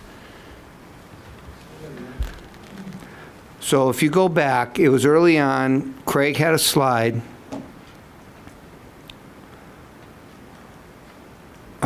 Go back. Yeah, if you go, you got to go back further. It's way toward the beginning. 2?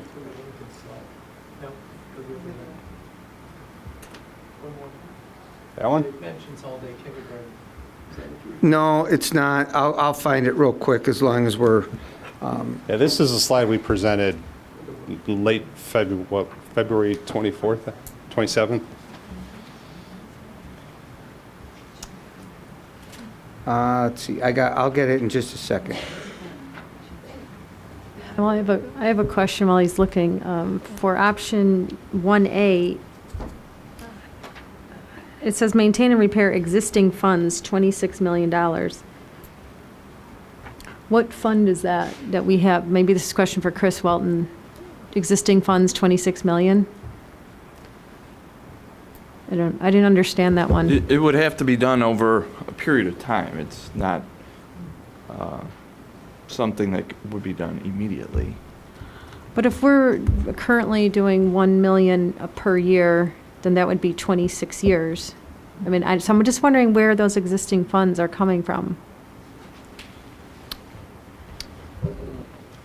You'd have to reallocate the levy around, reduce the education fund,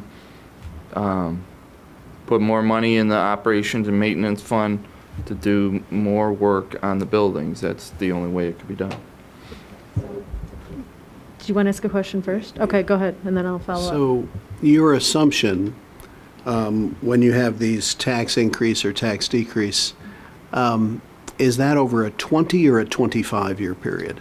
Well, remember, we're issuing these bonds in a period of 5 years. So we're doing it in 3 pieces.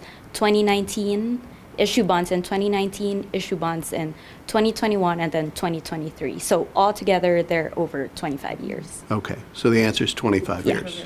Okay, so Shannon, I think that's where you get your 26.1 is a little over $1 million a year for 25 years.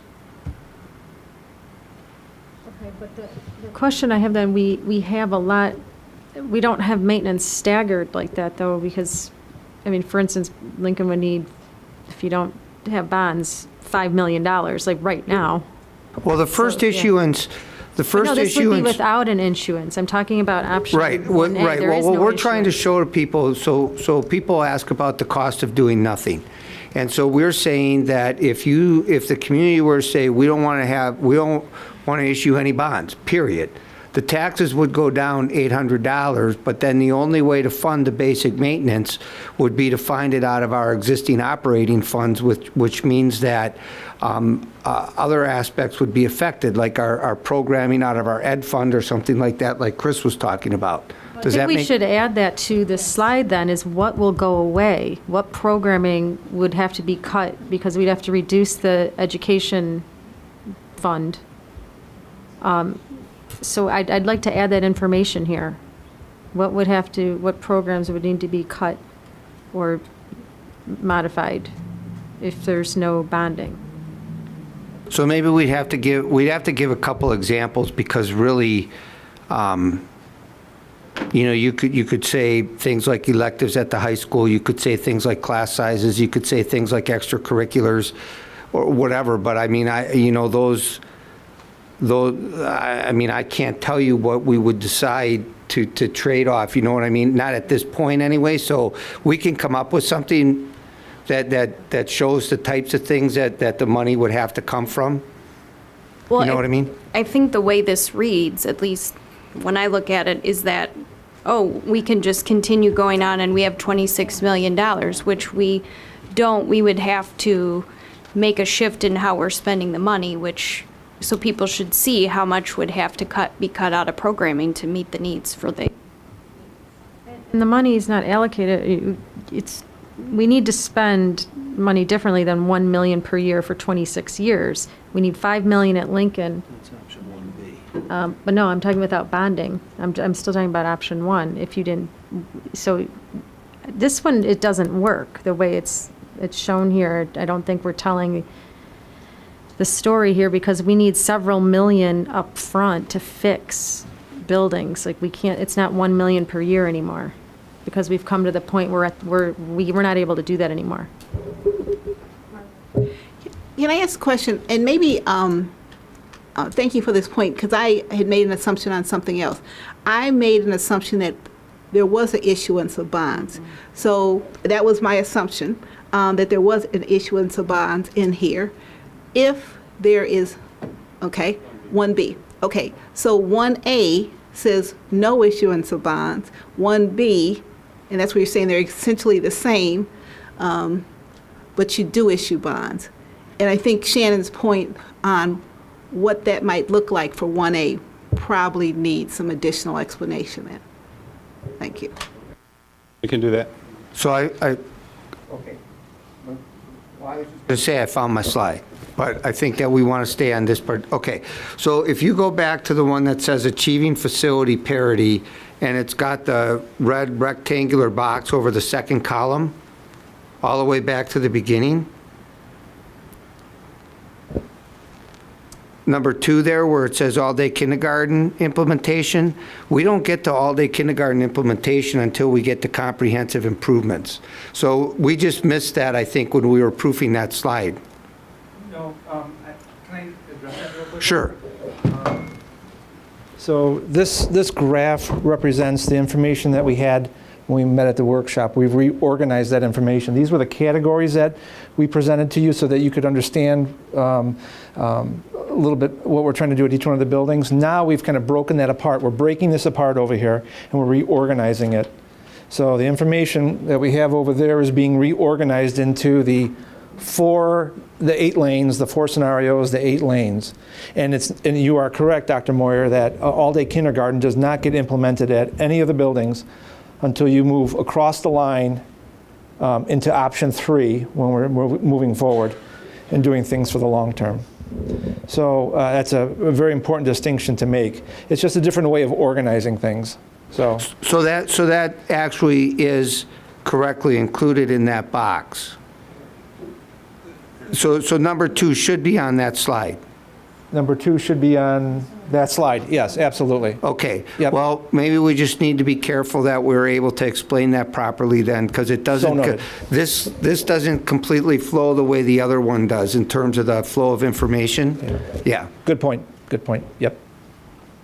Could you articulate, the option that talks about a new field? You mentioned that it would be smaller.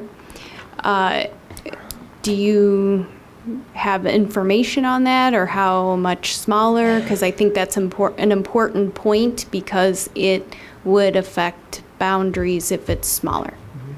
So actually, it's based on a balanced enrollment, and at this stage of the game, when we start taking a look at conceptual budgets and potential scenarios, it's all it's a mathematical equation, right?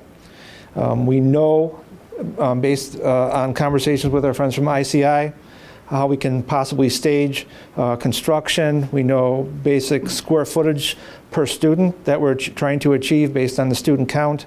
And through those numbers, we're able to calculate and kind of size up the number that you see that is associated with this particular option for the school. We don't have an actual conceptual diagram for that, but it's a little premature, I guess, if you will. So, Kara, I think Craig, it could get smaller or it could get bigger. Yeah, I think that the concern was at one point when we first tossed this out, and I think it was part of when we didn't have a lot of time to give it a lot of forethought. I think Terry actually happened to be up there in one of our February meetings.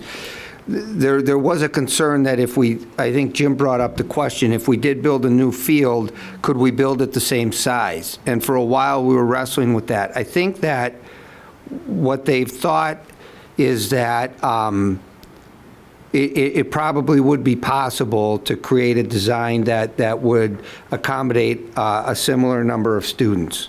That's the thinking at this point, is that we probably could figure that out. But they haven't delved into that at a real deep level at this point. Is that fair? That is very fair. I think one thing to keep in mind, because of the size of the site, you're probably looking at a multi-story building. 3 floors, just like you have right now. Yeah.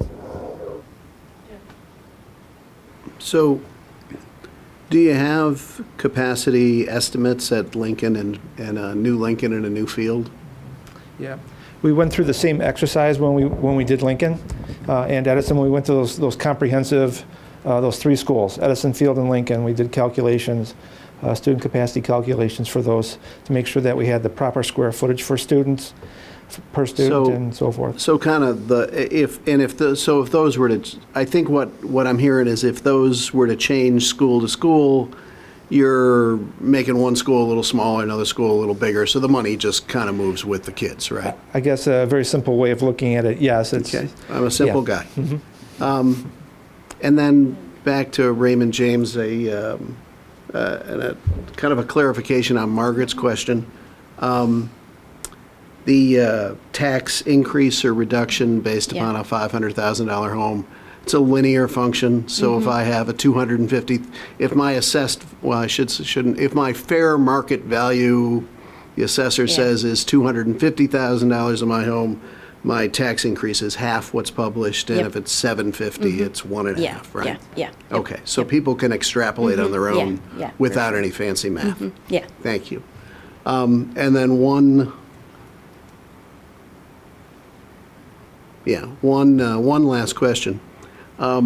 Your poster, which you have on half a sheet of paper on several slides, I can't read the fine print. I'm too old. Can we get... Boy, do we got you covered. Awesome, thank you.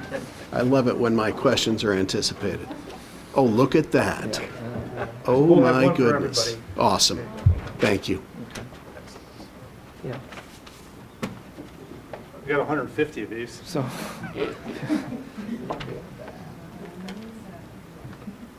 I'm for you.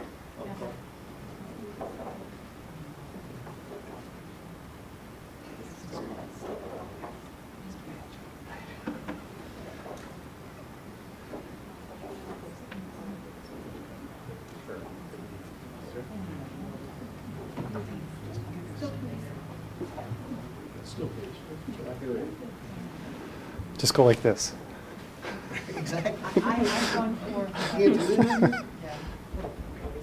Okay, I want to ask something else. I guess so I love the way this is laid out. It's really easy to understand, I feel like. But what kind of feedback do you anticipate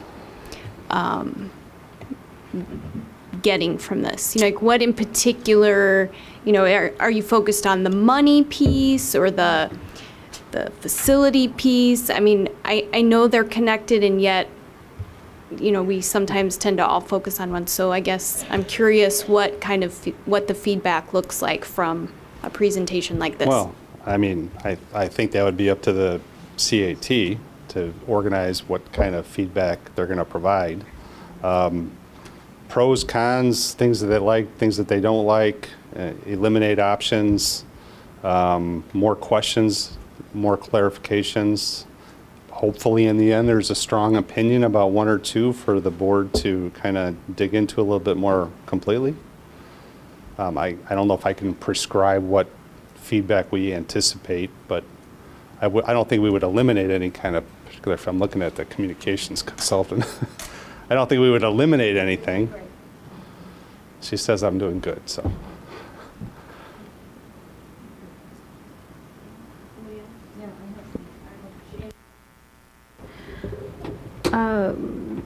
When we're looking at 4B,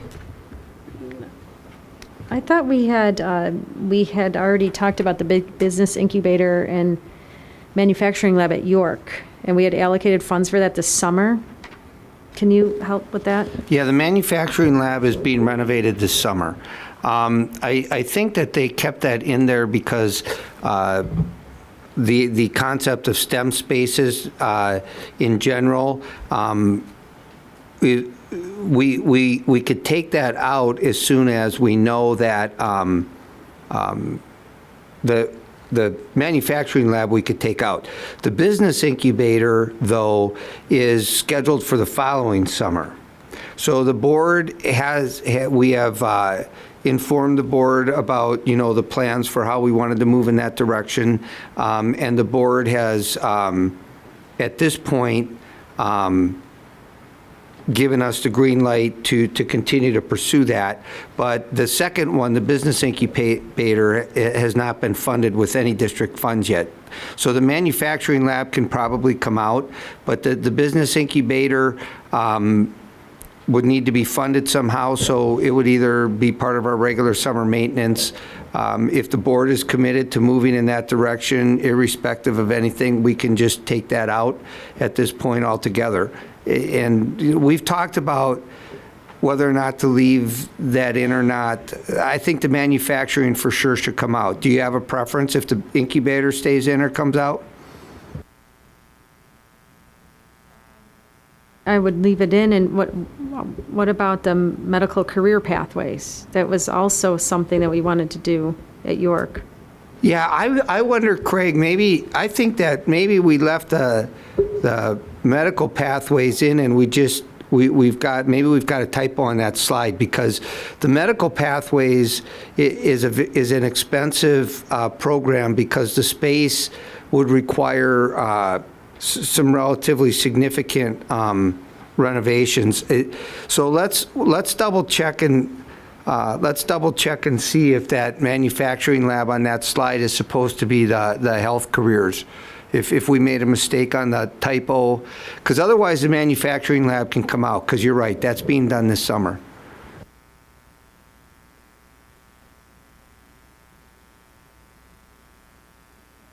Yeah, I just wanted to clearly state, what Shannon was saying, which actually gets to the specifics about we're not treading water anymore.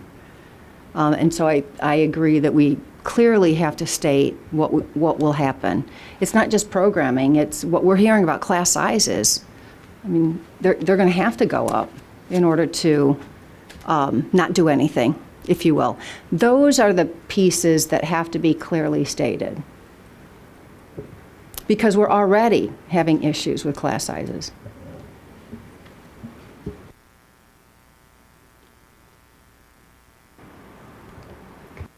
I think if you divert more money to maintenance, then there's less in the education fund. Maybe we can have a list of the upcoming maintenance needs. I don't know if we should be spreading it over 26 years. Like, what are our maintenance needs for 10 years? I mean, that's a huge number. What was it, $15 million over the next Chris, 10 years? help me out with this. I don't think that $26.1 million was intended to be spread out over 25 years. I think that $26.1 million is the amount of money that we currently have through the backlog of things that we have been putting off, and the existing maintenance in the 10-year plan. So I think it totals more than $1.5 million a year because we've got some back maintenance in there. So is that, because I know Frank provided you with some information and you guys sat down and looked at that when we first started coming up with this. I agree that it would need to be done at a much more accelerated pace than 25 years. The issues at Lincoln and Field would need to be addressed much sooner. So it would definitely result in budget cuts and staffing reductions and increases in class size as far as 1A is concerned. Well, we need to show that, tell that story on this slide, because we don't have the money to pay for those maintenance needs. That's correct. But then this says existing funds, like there are no existing funds. Right, no. We need to, I agree with you. We need to clarify it and translate, what does that mean? What does that mean? Yeah, no, I agree. What the cost of, our programs are, so people can see how much would have to be cut.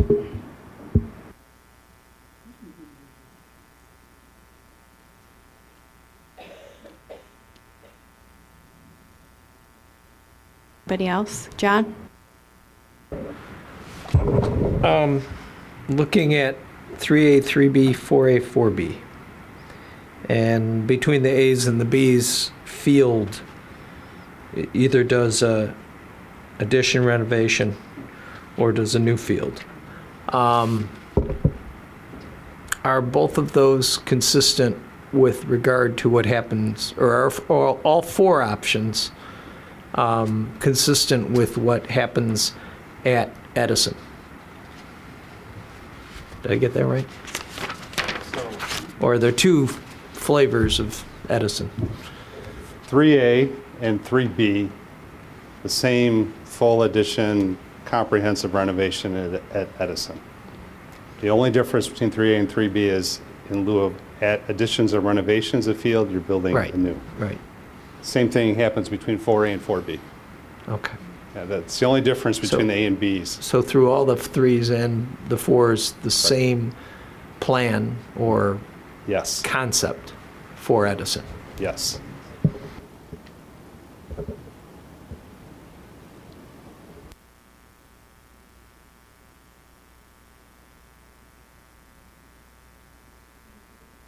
Concepts be shown, the pictures of what the buildings would look like? We could show the same ones to the community group that we showed to the board in February.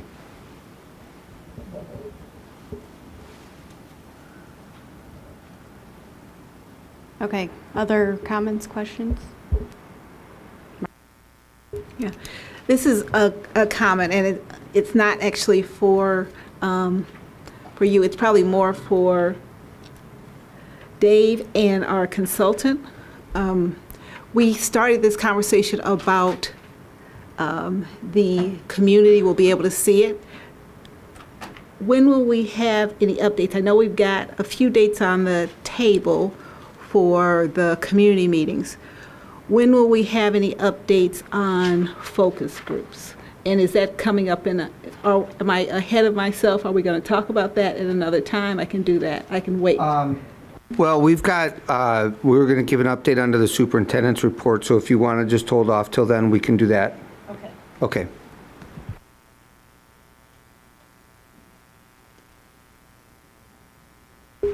Just really quick, what are the impacts between doing a new field and an expanded and enhanced field, in terms of maintenance, in terms of the facility, things like that. So the positive at doing work over at Field is it is not nearly as in the same shape as Lincoln is. Some of the navigation issues, accessibility issues that you experience over at Lincoln while you still have some over at Field are a little easier to resolve. That's what led us down the path of doing proposing an additions renovations approach over at Field when we initially started this process. It was just in the later stages that we said, all right, let's take a look at building new and what that means both from a dollar standpoint as well as a facility standpoint. Now, new construction, you're starting with a blank slate. Certainly much easier to control and be intentional about all the things that go into a school, whether it's future driven or from the maintenance standpoint. I think you could expect, similar to if you kept Lincoln in place and you decided to maintain it and do a few corrections to keep the school treading water, you'd have the same kind of issues over at Field. It is an old building. Your maintenance issues are going to do nothing but increase over the years. You need to expect that and need to plan for it financially and otherwise.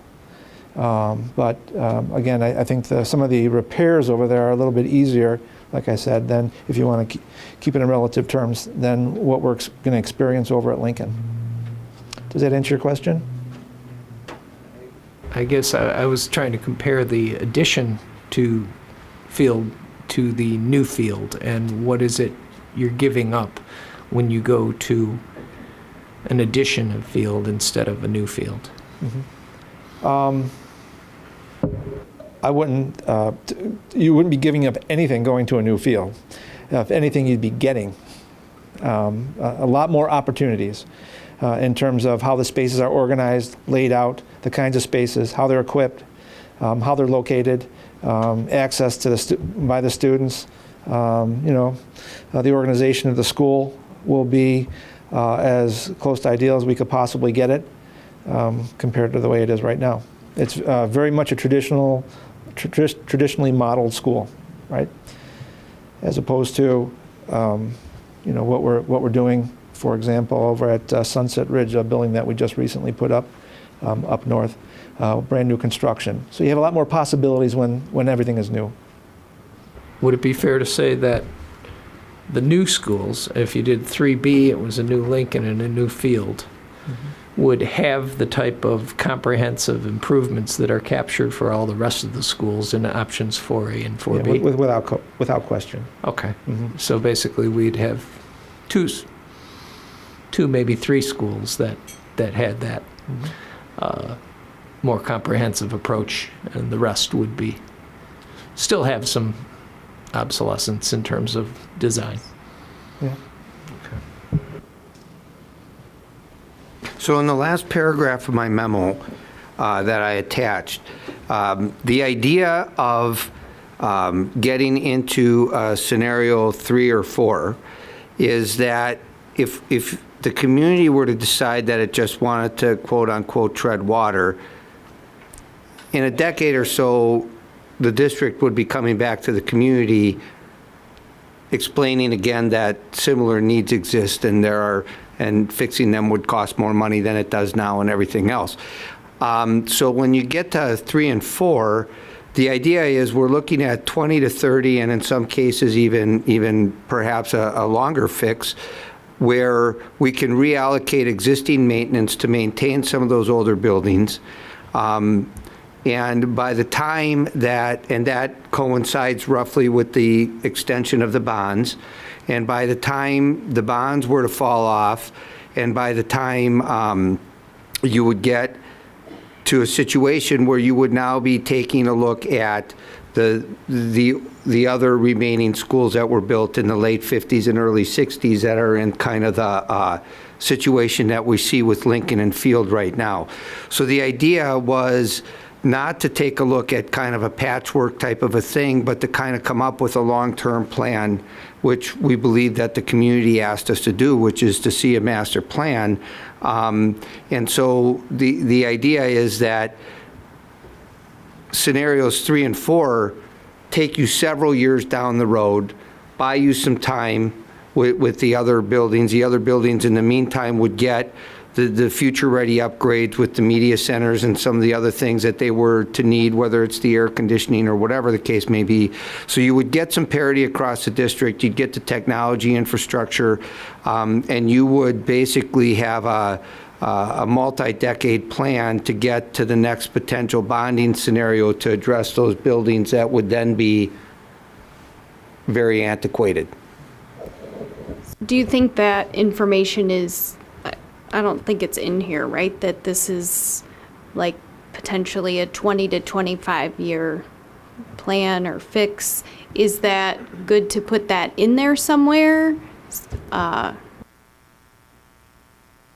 mean, we can do that. I think in the case of Edison, Lincoln Field, those are probably 30 to 50-year solutions for those buildings.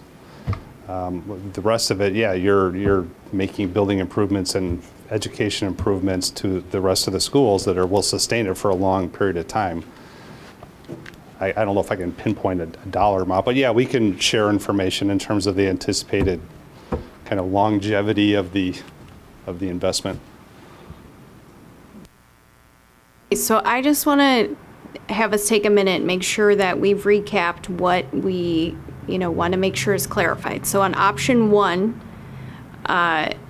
we would like that better articulated, 1A, so that the community really understands what it looks like if we do nothing and how our money that we currently have would have to be reallocated. Secondly, to make sure that all-day kindergarten it's clarified where that's possible. So that might just be a slide issue. Next, the York labs, like clarifying what we're already doing and what could be potentially. Did I miss anything? I think we're going to have people that ask, all right, so can you specify the cost for all-day kindergarten? In your plans of what you're going to do here, how much of that is all-day kindergarten? What exactly does that cost the community? I heard that at every Focus 205. The more granular we can make the costs of some of these programs, the more understandable it is to the community and people know what they're paying for.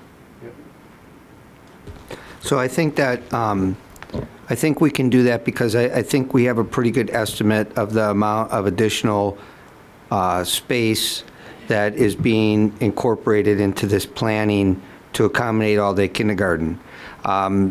The other piece of it from the instructional side, we're going to have a presentation on May 8th that talks about what an all-day kindergarten curriculum looks like. But when we did our initial all-day kindergarten studies, we took a look at what other districts do in terms of tuition. And since we, as a district and as a board, haven't made the decision on what we want to do with that, the scenario that we initially started with was to make the program cost neutral from a staffing point of view. So right now, the number we would give that you're asking, I just want to make sure you're talking about in terms of this particular facility's implication for all-day kindergarten? Yes. Yes, I mean, yeah, we talked about the cost neutral, that the tuition would pay for the additional staffing.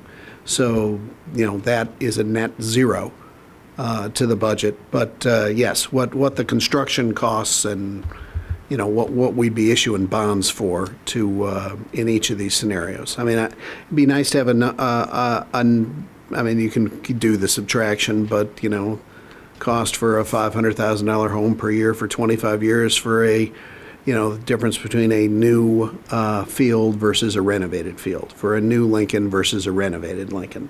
what is the marginal cost of building new?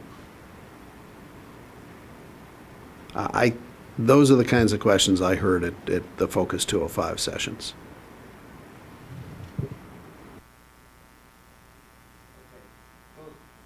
Really, the difference in the $500,000 home between 26.5 and 32.5 for Lincoln, the difference on a $500,000 home between the extra 7.4 million to go to a new field, from a renovated to a new field, and then a specific allocation for the number of extra classrooms we're looking at for all-day kindergarten.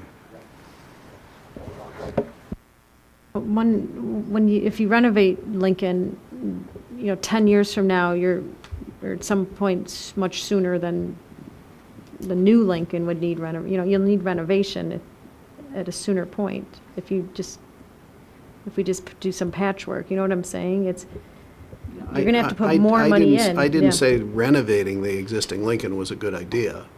Right, but when you're trying to quantify people are it, asking what it costs. Right, but we also have to add costs for the next round of renovation. Well, if you want to add what the additional yearly maintenance costs, that's fine.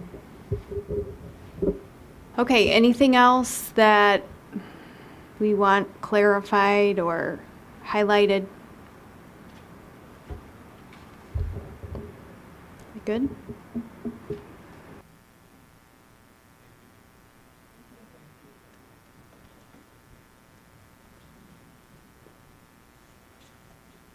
Okay, Mr. Welton.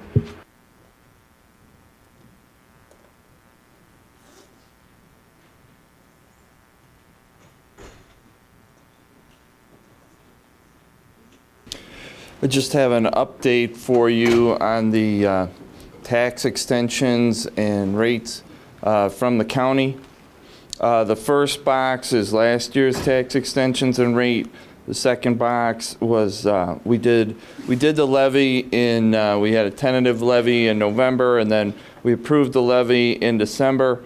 At that time, we did not know what the new construction EAV numbers would be and the actual EAV and tax rates would be. So the third box, that was what we were estimating the tax rates and extensions would be based on a $42 million new construction EAV. The actual new construction EAV came in at $49,684,554. So that's why the extension, the operating extension was a 4.14% increase, and the overall tax extension increase was a 4.02. So it came in better than what we were estimating in December.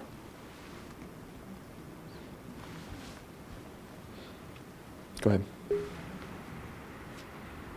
What was CPI? CPI was 2.1. So basically, we got 2% out of new construction. 1.92. Very good. Part of that was the TIF 2 coming back on the tax rolls. That TIF up on Lake Street, that became TIF 5. And half of that came back. 6 million. 6 million of EAV came 6 back on million our came tax rolls. back on the tax rolls. Okay, and we're counting that as new construction. That counts as new construction. Okay. Yes. 6.6 million. That's really all I had for tonight. All right, thank you.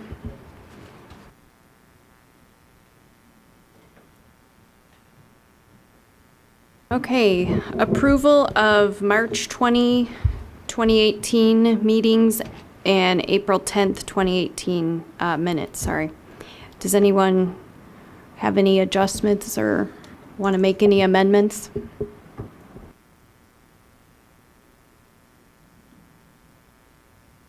Okay, then those minutes stand as presented. All right, superintendent's agenda, the consent agenda. Would anyone like to remove an item from the consent agenda?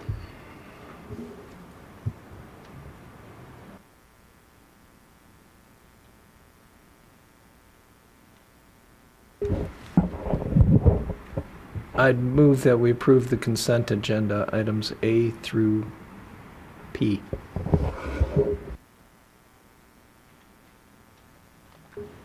I second. Discussion?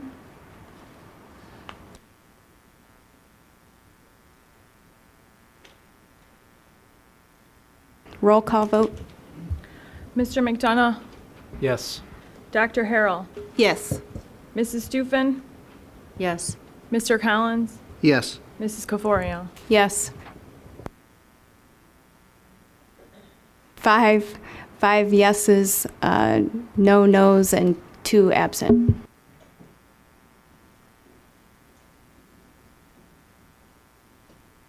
All right, superintendent's action item.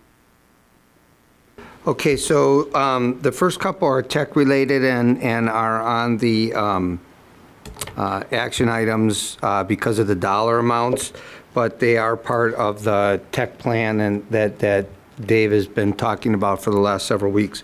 So the first one is phone equipment and 36-month agreement with Jive Communications for hosted voice over IP phone service. The recommendation is that the board approve and authorize the superintendent or his designee to purchase Cisco phones, business continuity and analog gateway equipment, and et cetera, not to exceed $47,000. Then the 36-month network services agreement beginning July 1 or shortly thereafter with a monthly cost not to exceed $7,700. And then the proposal for the voice services,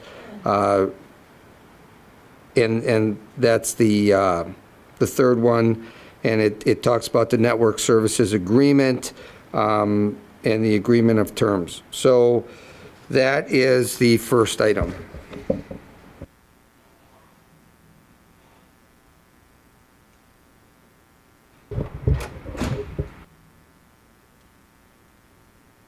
Motion first.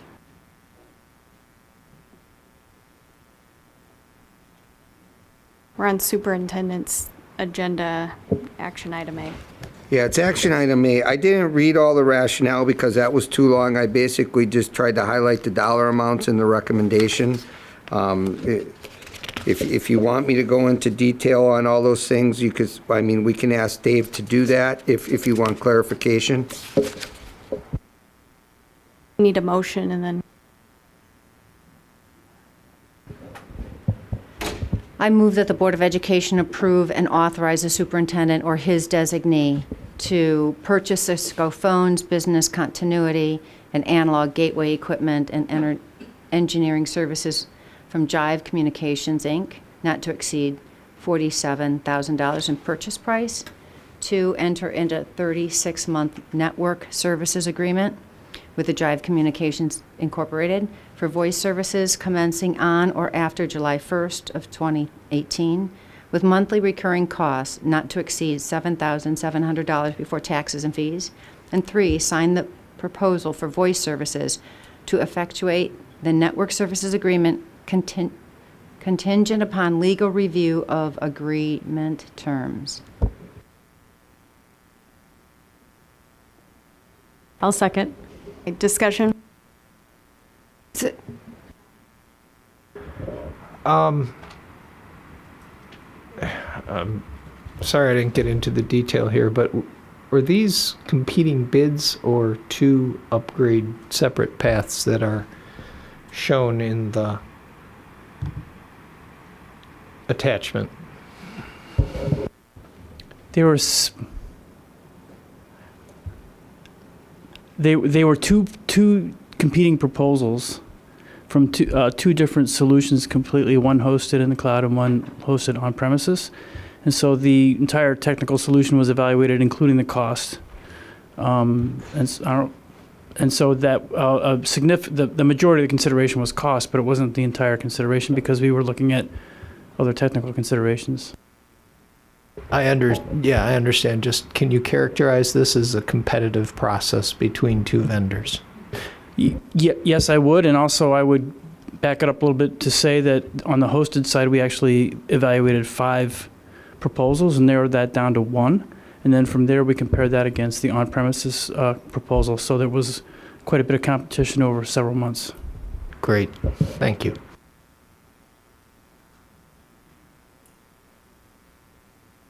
All right, go ahead.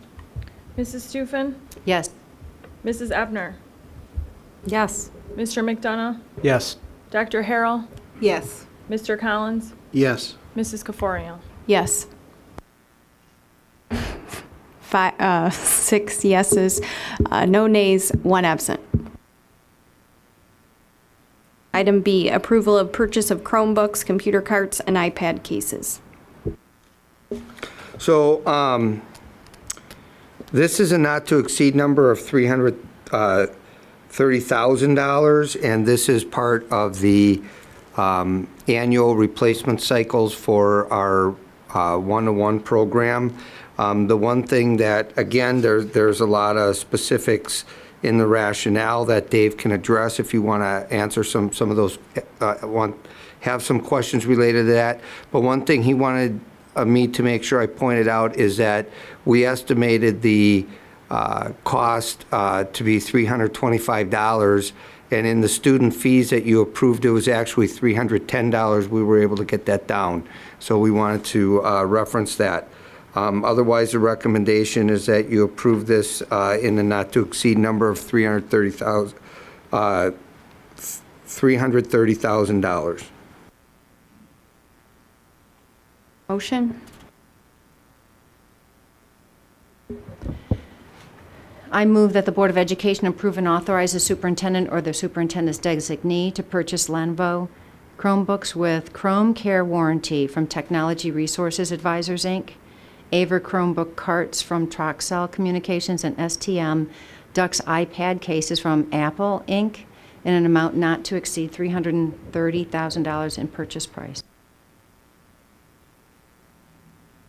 I second. Discussion? Same question. Competitively selected. The Chromebooks were definitely several different models were evaluated, and again, has to do with that's a little bit of the background on the price change too, or the cost change for parents. As we entertained not late in a sense, but it was towards the end of the process, a new model came to our attention, and so that's the one we ended up selecting, which saves some money. That was a Lenovo model.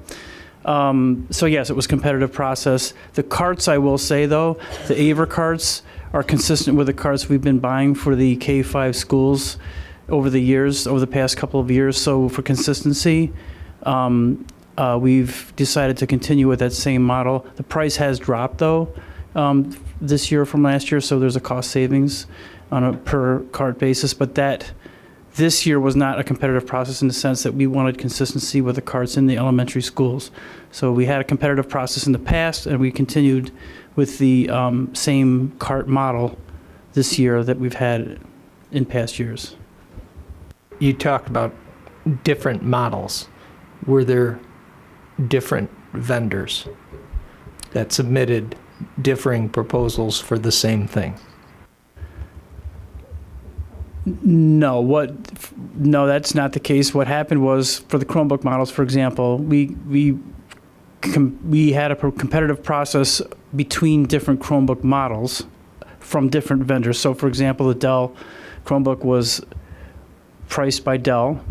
The Lenovo Chromebook was priced by Technology Resource Advisors, and the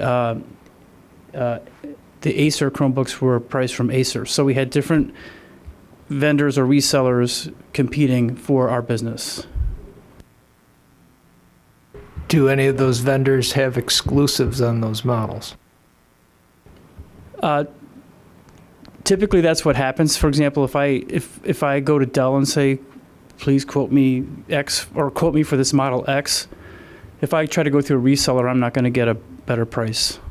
I mean, it's a commodity device. So you, in this case, typically have the different manufacturers competing against each other, either directly, for example, Dell or Acer competing directly against each other, or sometimes there's a reseller involved, as is the case with Technology Resource Advisors. So you don't often get, for the same model from different vendors, different prices. I don't know if that answers your question. So if I ask for a Dell quote from multiple vendors, I typically will get the same price or very, very close. And can I interject here? Because what I think I heard here, and help me make sure that there were, for the Chromebooks, we're only talking about the Chromebooks now, there were different vendors that had comparable products, but not the exact same model. Correct. The specs are very similar. We tried to find a Chromebook that met the features and functionality for our York students and for our elementary students. Acer has their model number. Dell has a model number. Lenovo has a model number. They're all very similar, very similar processors and so on. We seek quotes for those different models from whichever source, so directly from the vendor or through a reseller. They're competing against each other for our business, so they're very similar models. So they're comparable. They're slating those models to compete against each other, and then we ask for quotes in a competitive proposal scenario, and then we evaluate the devices and compare the costs, and we just make a decision based on features, price. We have the TSI students evaluate the devices and provide us feedback. And so it's a there's several criteria that we look at when we make a decision. Anything else? John, are you got anything else? Okay. I had one item, and I hope I can ask the question now. We're on B, and it's a purchase of Chromebooks. C, we're talking about Chromebooks, but that's a lease, and that's the significance between B and C. I mean, besides the other items. But correct. And on item C, we're recommending a different model, but yes, correct. One's a lease and one's a purchase.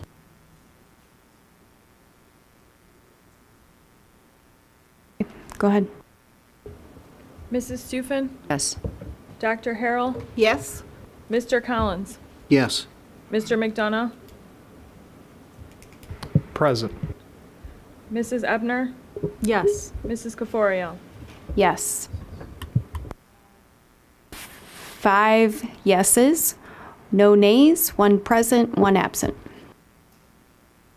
Item C, approval of JP Morgan Chase lease purchase agreement for Chromebooks, desktops, laptops, iPads, and Cisco HyperFlex server and storage equipment.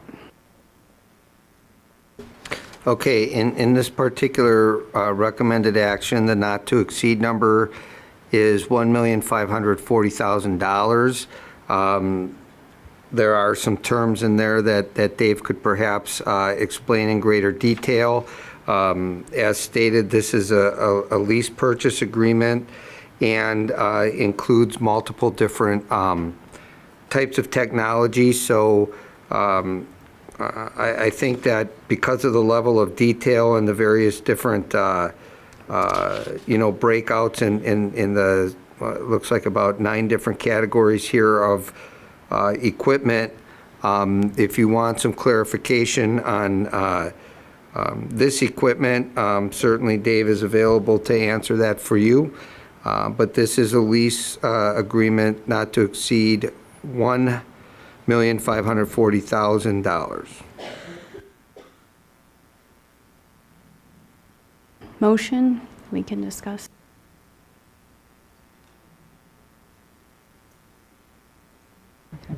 I move that the Board of Education approve and authorize the superintendent or the superintendent's designee to enter into a 3-year $1 buyout bank-qualified lease purchase agreement with JP Morgan Chase Bank pending legal review of terms for certain computer, server, and storage equipment for school district use, not to exceed $1,540,000 and purchase price with a documentation fee of $2,499 and 3 annual payments, not to exceed $528,928 each in fiscal years 2019 through 2021, and execute the lease schedule and other related documents to effectuate the lease. I'll second. Discussion?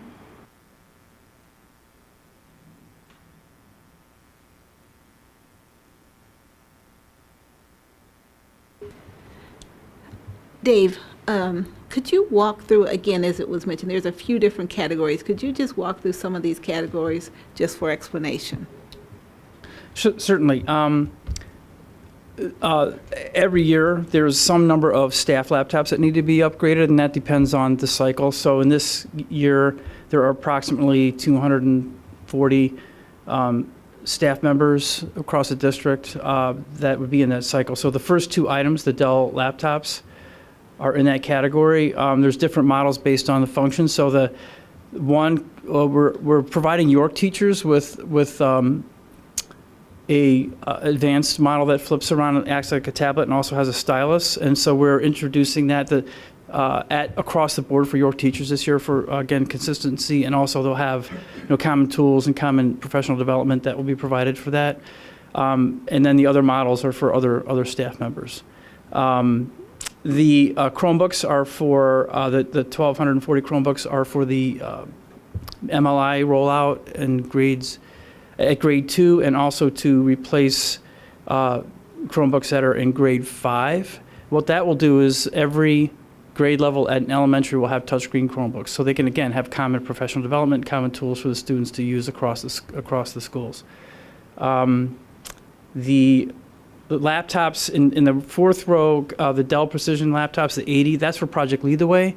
Those are new laptops that we have to introduce at the middle schools because they have higher end specifications that are required for the Project Lead the Way curricular software. And then desktops, all the desktops with monitors are for York High School labs that are due for upgrade. And then the iPads are for kindergarten and 1st grade MLI rollout. The last item is the Cisco HyperFlex. I mentioned that in my presentation a couple weeks ago, where we're retiring several servers and switches and SAN storage equipment, and this will replace that equipment in the data center.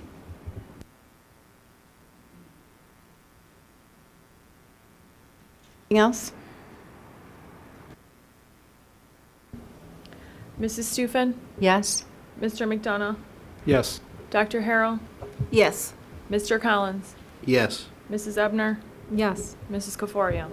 Yes. 6 ayes, no nays, 1 absent. D, adoption of resolution of appointment to DuPage Area Occupational Education System Board of Directors. So we have a relationship with DuPage. We send some students out there for some programs that they can't get here at the high school. And Mark Cohen, who is kind of the district office liaison for partnerships and some of those kinds of dual credit types of programs and things like that, is the person. We have to have board action on to appoint him to the board of directors, and so we're recommending that you approve his appointment. I move that the Board of Education adopt the resolution of appointment to DuPage Area Occupational Educational System Board of Directors, which appoints Dr. Mark Cohen, Assistant Superintendent of Innovation and Growth, to serve as its representative for the 2018-2019 school year. I second. Discussion? Guess I would just say thank you. Yeah. Thank you for doing that and showing up for that, so thanks.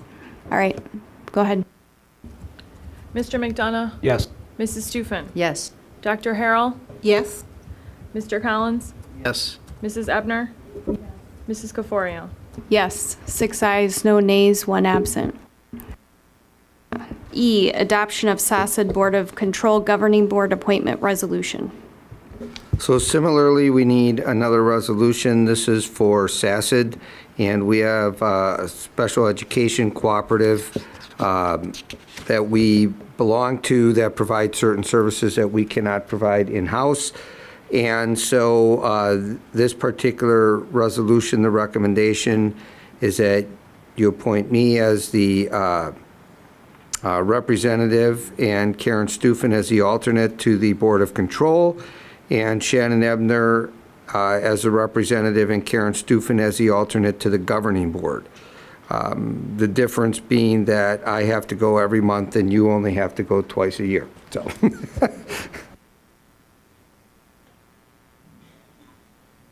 Gratefully, I make the motion that the Board of Education adopt the resolution appointing David Moyer as representative and Karen Stufen as alternate to the SACID Board of Control, and Shannon Ebner as representative and Karen Stufen as alternate to the SACID Governing Board. And I say gratefully because they're taking over the position, and I appreciate it. Thank you. I second the gratefulness also. All right, any other discussion other than to say thank you? I think that meeting attendance schedule sounds fair, frankly.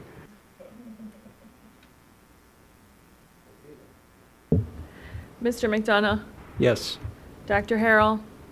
Yes. Mrs. Ebner? Yes. Mr. Collins? Yes. Mrs. Stufen? Yes. Mrs. Caforio? Yes, 6 ayes, no nays, 1 absent. F, approval of themes grant. So this year, Mary and Mark as well, were you both at, you were, okay. So this year, Mary actually sat in on the foundation grant process on the front end, which I think both parties found very helpful because a lot of the work is being very much aligned to our instructional priorities. And we have, in fact, with their strategic planning process on Wednesday, I'm going to be talking about our operational plan a little bit at their next meeting. And so we appreciate that relationship. If you recall, Jerry mentioned the model classrooms. They funded those when we went to those, and so a lot of the furniture prototypes that a lot of teachers are now putting in for, every year those go up and up, and so we're trying to approve those based on feedback that we get and try to develop kind of a district prototype for that. So $65,410 were requested for those types of things. And so 26 grants in the amount of $96,957 were approved this year. So we're requesting that you would accept the award of funds in that amount. You can see in your packet the breakdown of some of the different categories, and you can see a lot of it does have to do with various different types of future-ready learning enhancements like Makerspace and other things like that. So, as always, extremely grateful for the work of the foundation and would ask you to approve their funding donation. I recommend that the Board of Education approve the acceptance of the awards of funds for the 2018 Themes Grant from the Foundation totaling $96,957 as funded by the District 205 Foundation. I also want again to say thank you for all the work that the Foundation does to support our community. I second.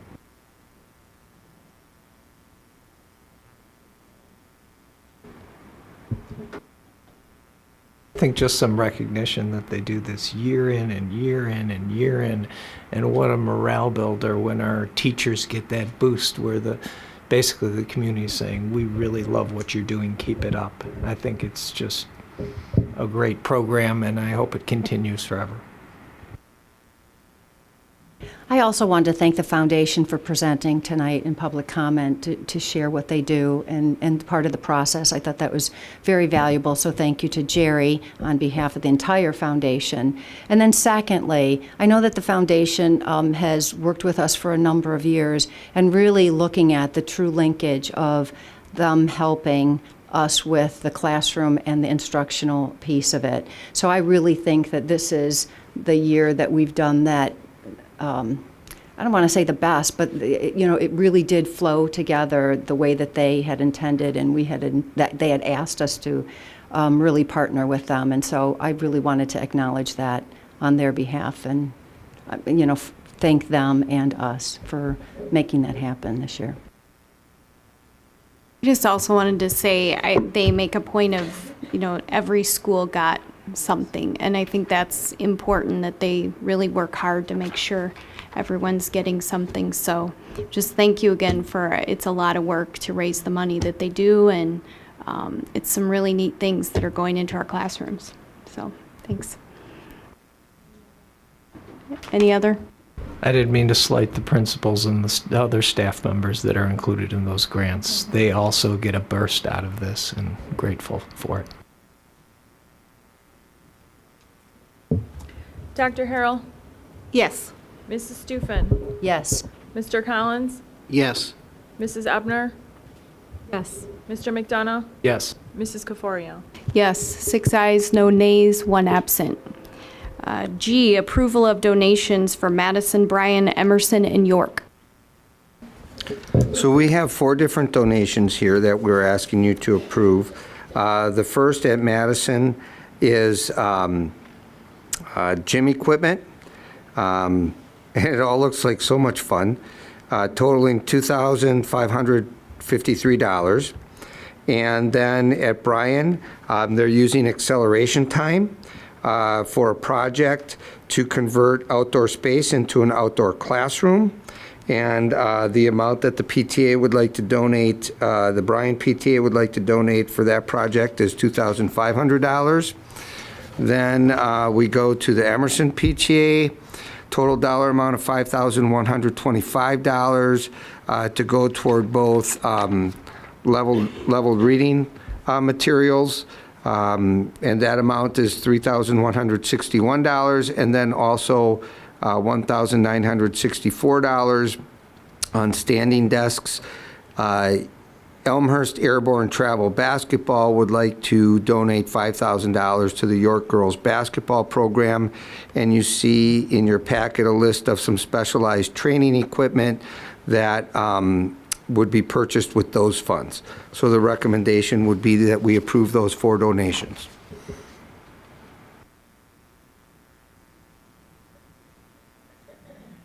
I need a motion. Okay, I'll do the motion. That the Board of Education approve acceptance of donations from the Madison School PTA in the amount of $5,053 for gym equipment and an irrigation system, from the Bryan Middle School PTA in the amount of $2,500 to be used for the 8th grade acceleration spring projects for an outdoor classroom, from Emerson School PTA in the amount of $5,125 for early level books and flexible seating, and from the Elmhurst Airborne Travel Basketball Program in the amount of $5,000 for equipment for the York Girls Basketball Program.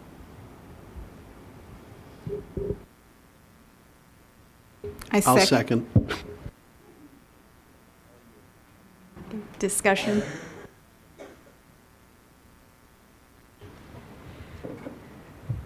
I want to say thank you, and I'm just going to specify one because I think everybody wants to take an opportunity to thank all the PTAs that work so hard and provide additional things for their students. I'm going to start with the first one and call out and thank everyone at Madison, their PTA, the families who come from across all our district to provide these additional incentives for our students. So again, thank you to all the PTAs. And I'm focusing on Madison right now. Thank you. I'll thank the PTA for Bryan Middle School. We've been trying to develop the acceleration program, so I think this fits nicely that 8th graders can design their own project for an outdoor classroom during that acceleration time. So thank you to the Bryan PTA. And I'd like to thank the Emerson PTA, doing a great job of raising $5,125 to buy leveled readers, different books for different reading levels of kids at Emerson, as well as some stand-up desks to help kids get a little bit more exercise during the day. So thank you to the Emerson PTA. And lastly, I'd like to thank the Elmhurst Airborne Travel Basketball Program for the well-rounded gift that they're offering the York girls basketball team and the program. What a great way to round out the program in so many ways with the equipment and training, etc.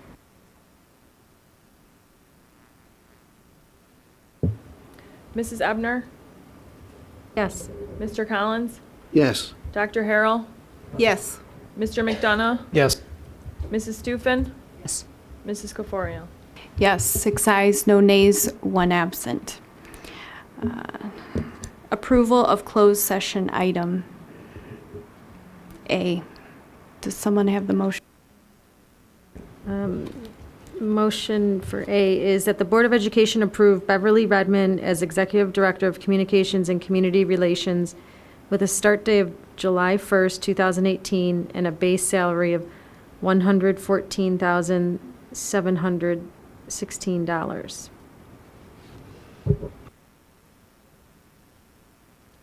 I'll second.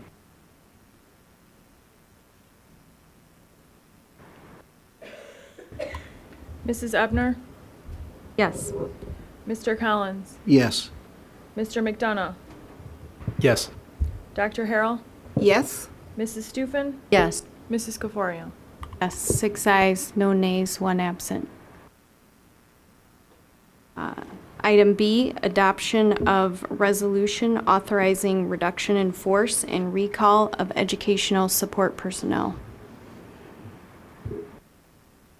I move that the Board of Education approve the resolution authorizing reduction in force and recall of educational support personnel.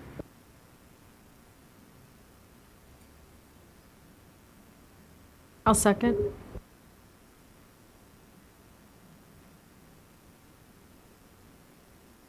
Any discussion?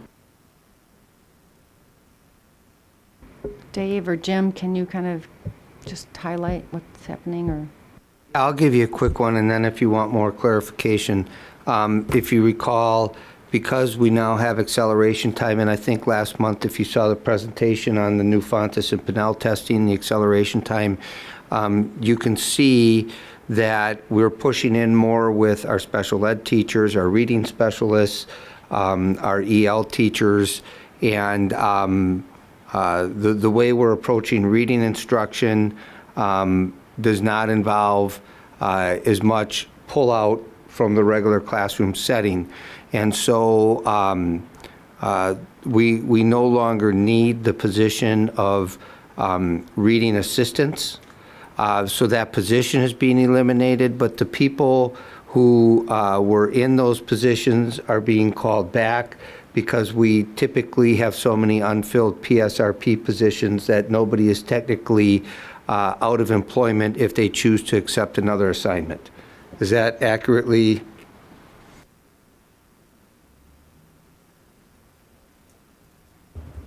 Mrs. Stufen?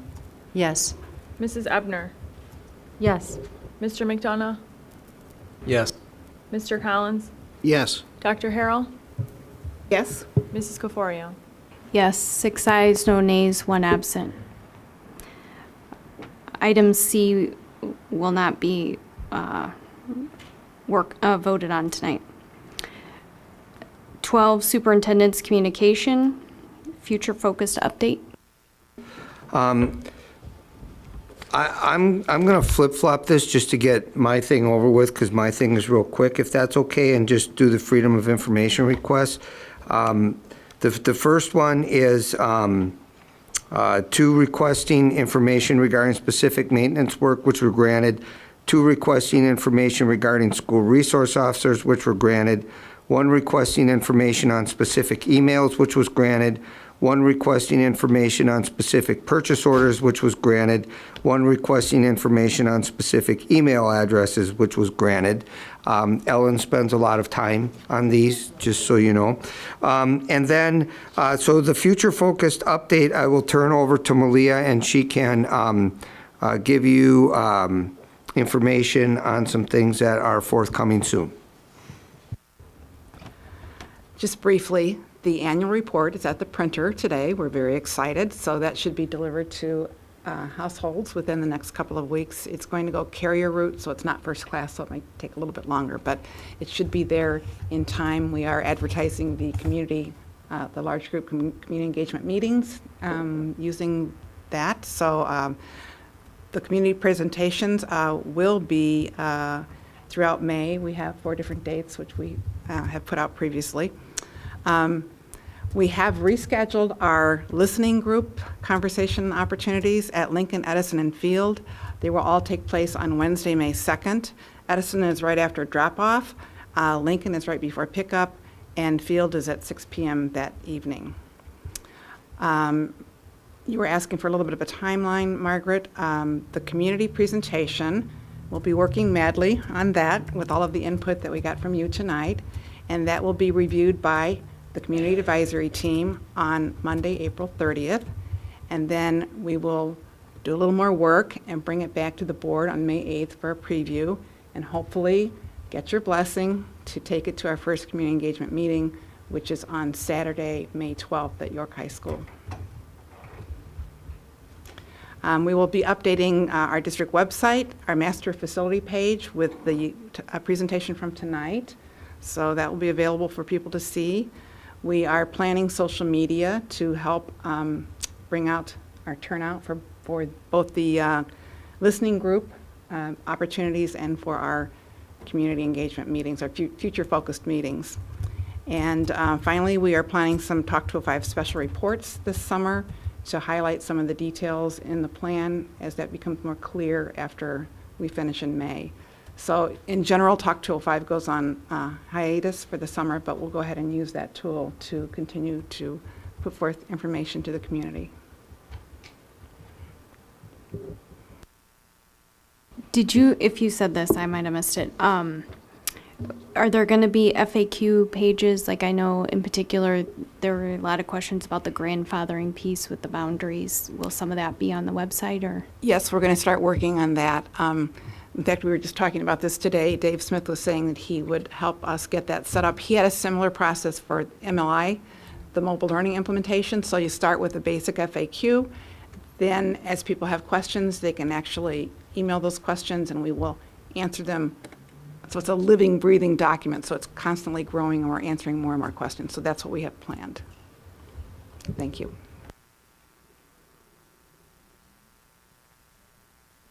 Yeah. Thank you very much for rescheduling those 3 focus groups for Edison, Field, and Lincoln. There was a conversation before about trying to get additional focus groups for the remaining elementary schools. Is there any status update on that? Yeah, we spoke at Cabinet today, and we are going to have some information sessions at all the schools. We are going to talk to the principals. We selected some nights, and what we're going to do is cabinet members are going to pair up, and we will, at all of the remaining schools, we will be going out with kind of a standard approach to sharing information and listening to concerns. So we will, before the end of the month, there'll be a slightly different format because of the way we've had to kind of adjust some of this stuff, but we will hit every school before school is out. Yeah, I would just caution about the terminology because focus group has a very specific terminology. So we're trying to be careful and talk about listening groups and conversation groups, and just so people have a realistic expectation about what this is going to look like. Thank you.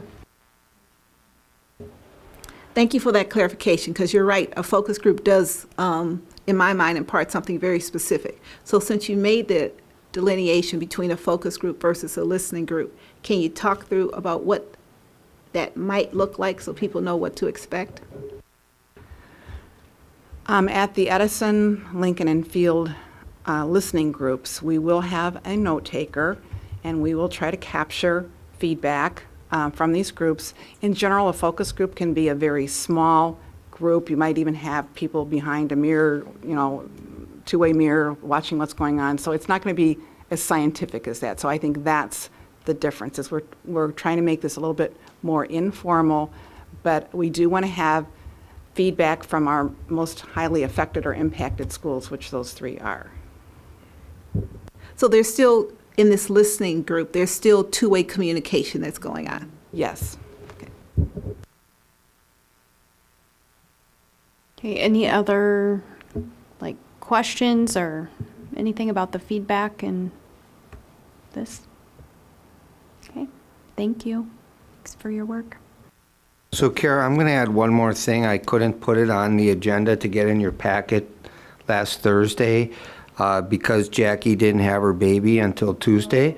So Jackie's a mom now, so we're all very excited for Jackie.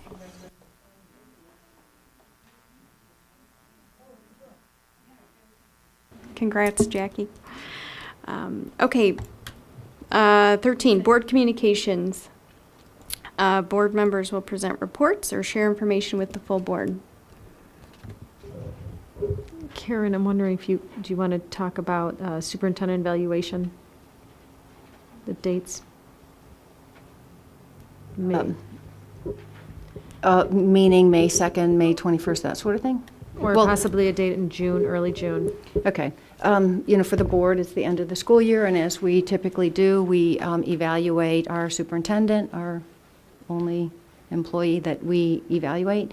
So typically, we receive the documentation the last day of April. I know that it's tough to get on our calendars. We've had a lot of extra meetings this year. So I know that May 2nd and May 21st were 2 meeting dates that were available. May 2nd is a really quick turnaround time, and I'm looking at it from us as a board perspective of getting the documentation and then doing our evaluation and aggregating it and having the conversation. So I just wanted to throw it out to the board. I mean, it's Wednesday of next week, and so it'd be a really tight turnaround for you. I typically allow you all, us, to have 2 weeks because of our schedules and everything else that's on our plate. So that would be just speeding up the process for our particular individual comments, and then I aggregate it. That's when we meet, and then we get the full package. So the other alternative is May 21st, which is still an early time frame or a time frame that is doable for the contract dates, that we would meet as a board. So you'd have a little bit more time to gather your feedback and evaluation. But we then, after that meeting, as you all know, but in case the public does not, that we then meet with Dr. Moyer and have a discussion and feedback. So if we have a May 2nd, if we can turn that around quickly and make that commitment, then we'd meet again May 21st. So the other option is we would meet, the first meeting would be May 21st, and then we would schedule another session with the 7 board members and Dr. Moyer. So the information that we'd like to get is just, is May 2nd a doable time frame, this quick turnaround, or can we say May 21st for our meeting, and then we'd schedule another meeting with the 8 of us in early June? I think that's what you're asking. I think it's a tough turnaround time to have everything aggregated by next Wednesday when we haven't started the tool. So I guess my vote would be for first meeting May 21st.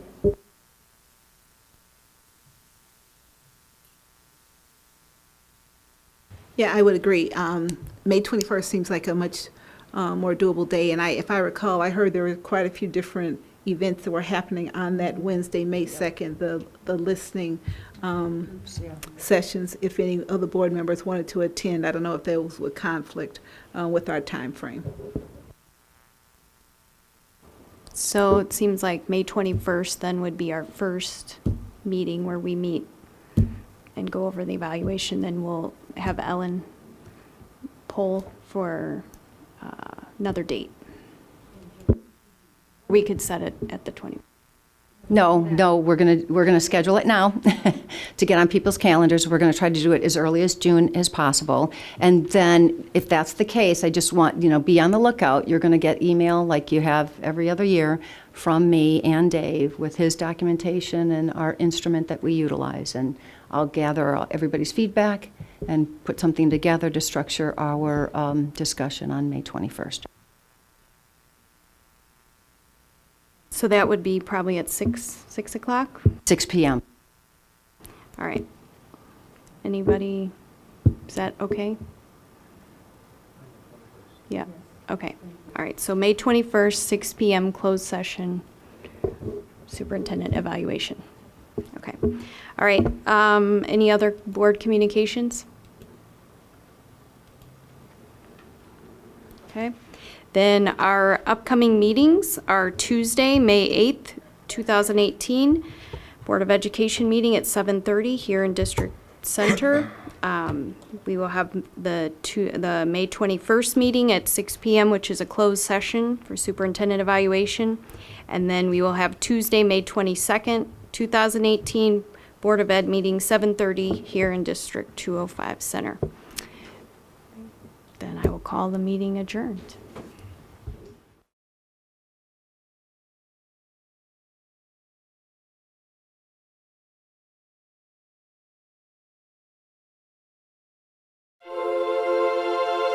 Thank you.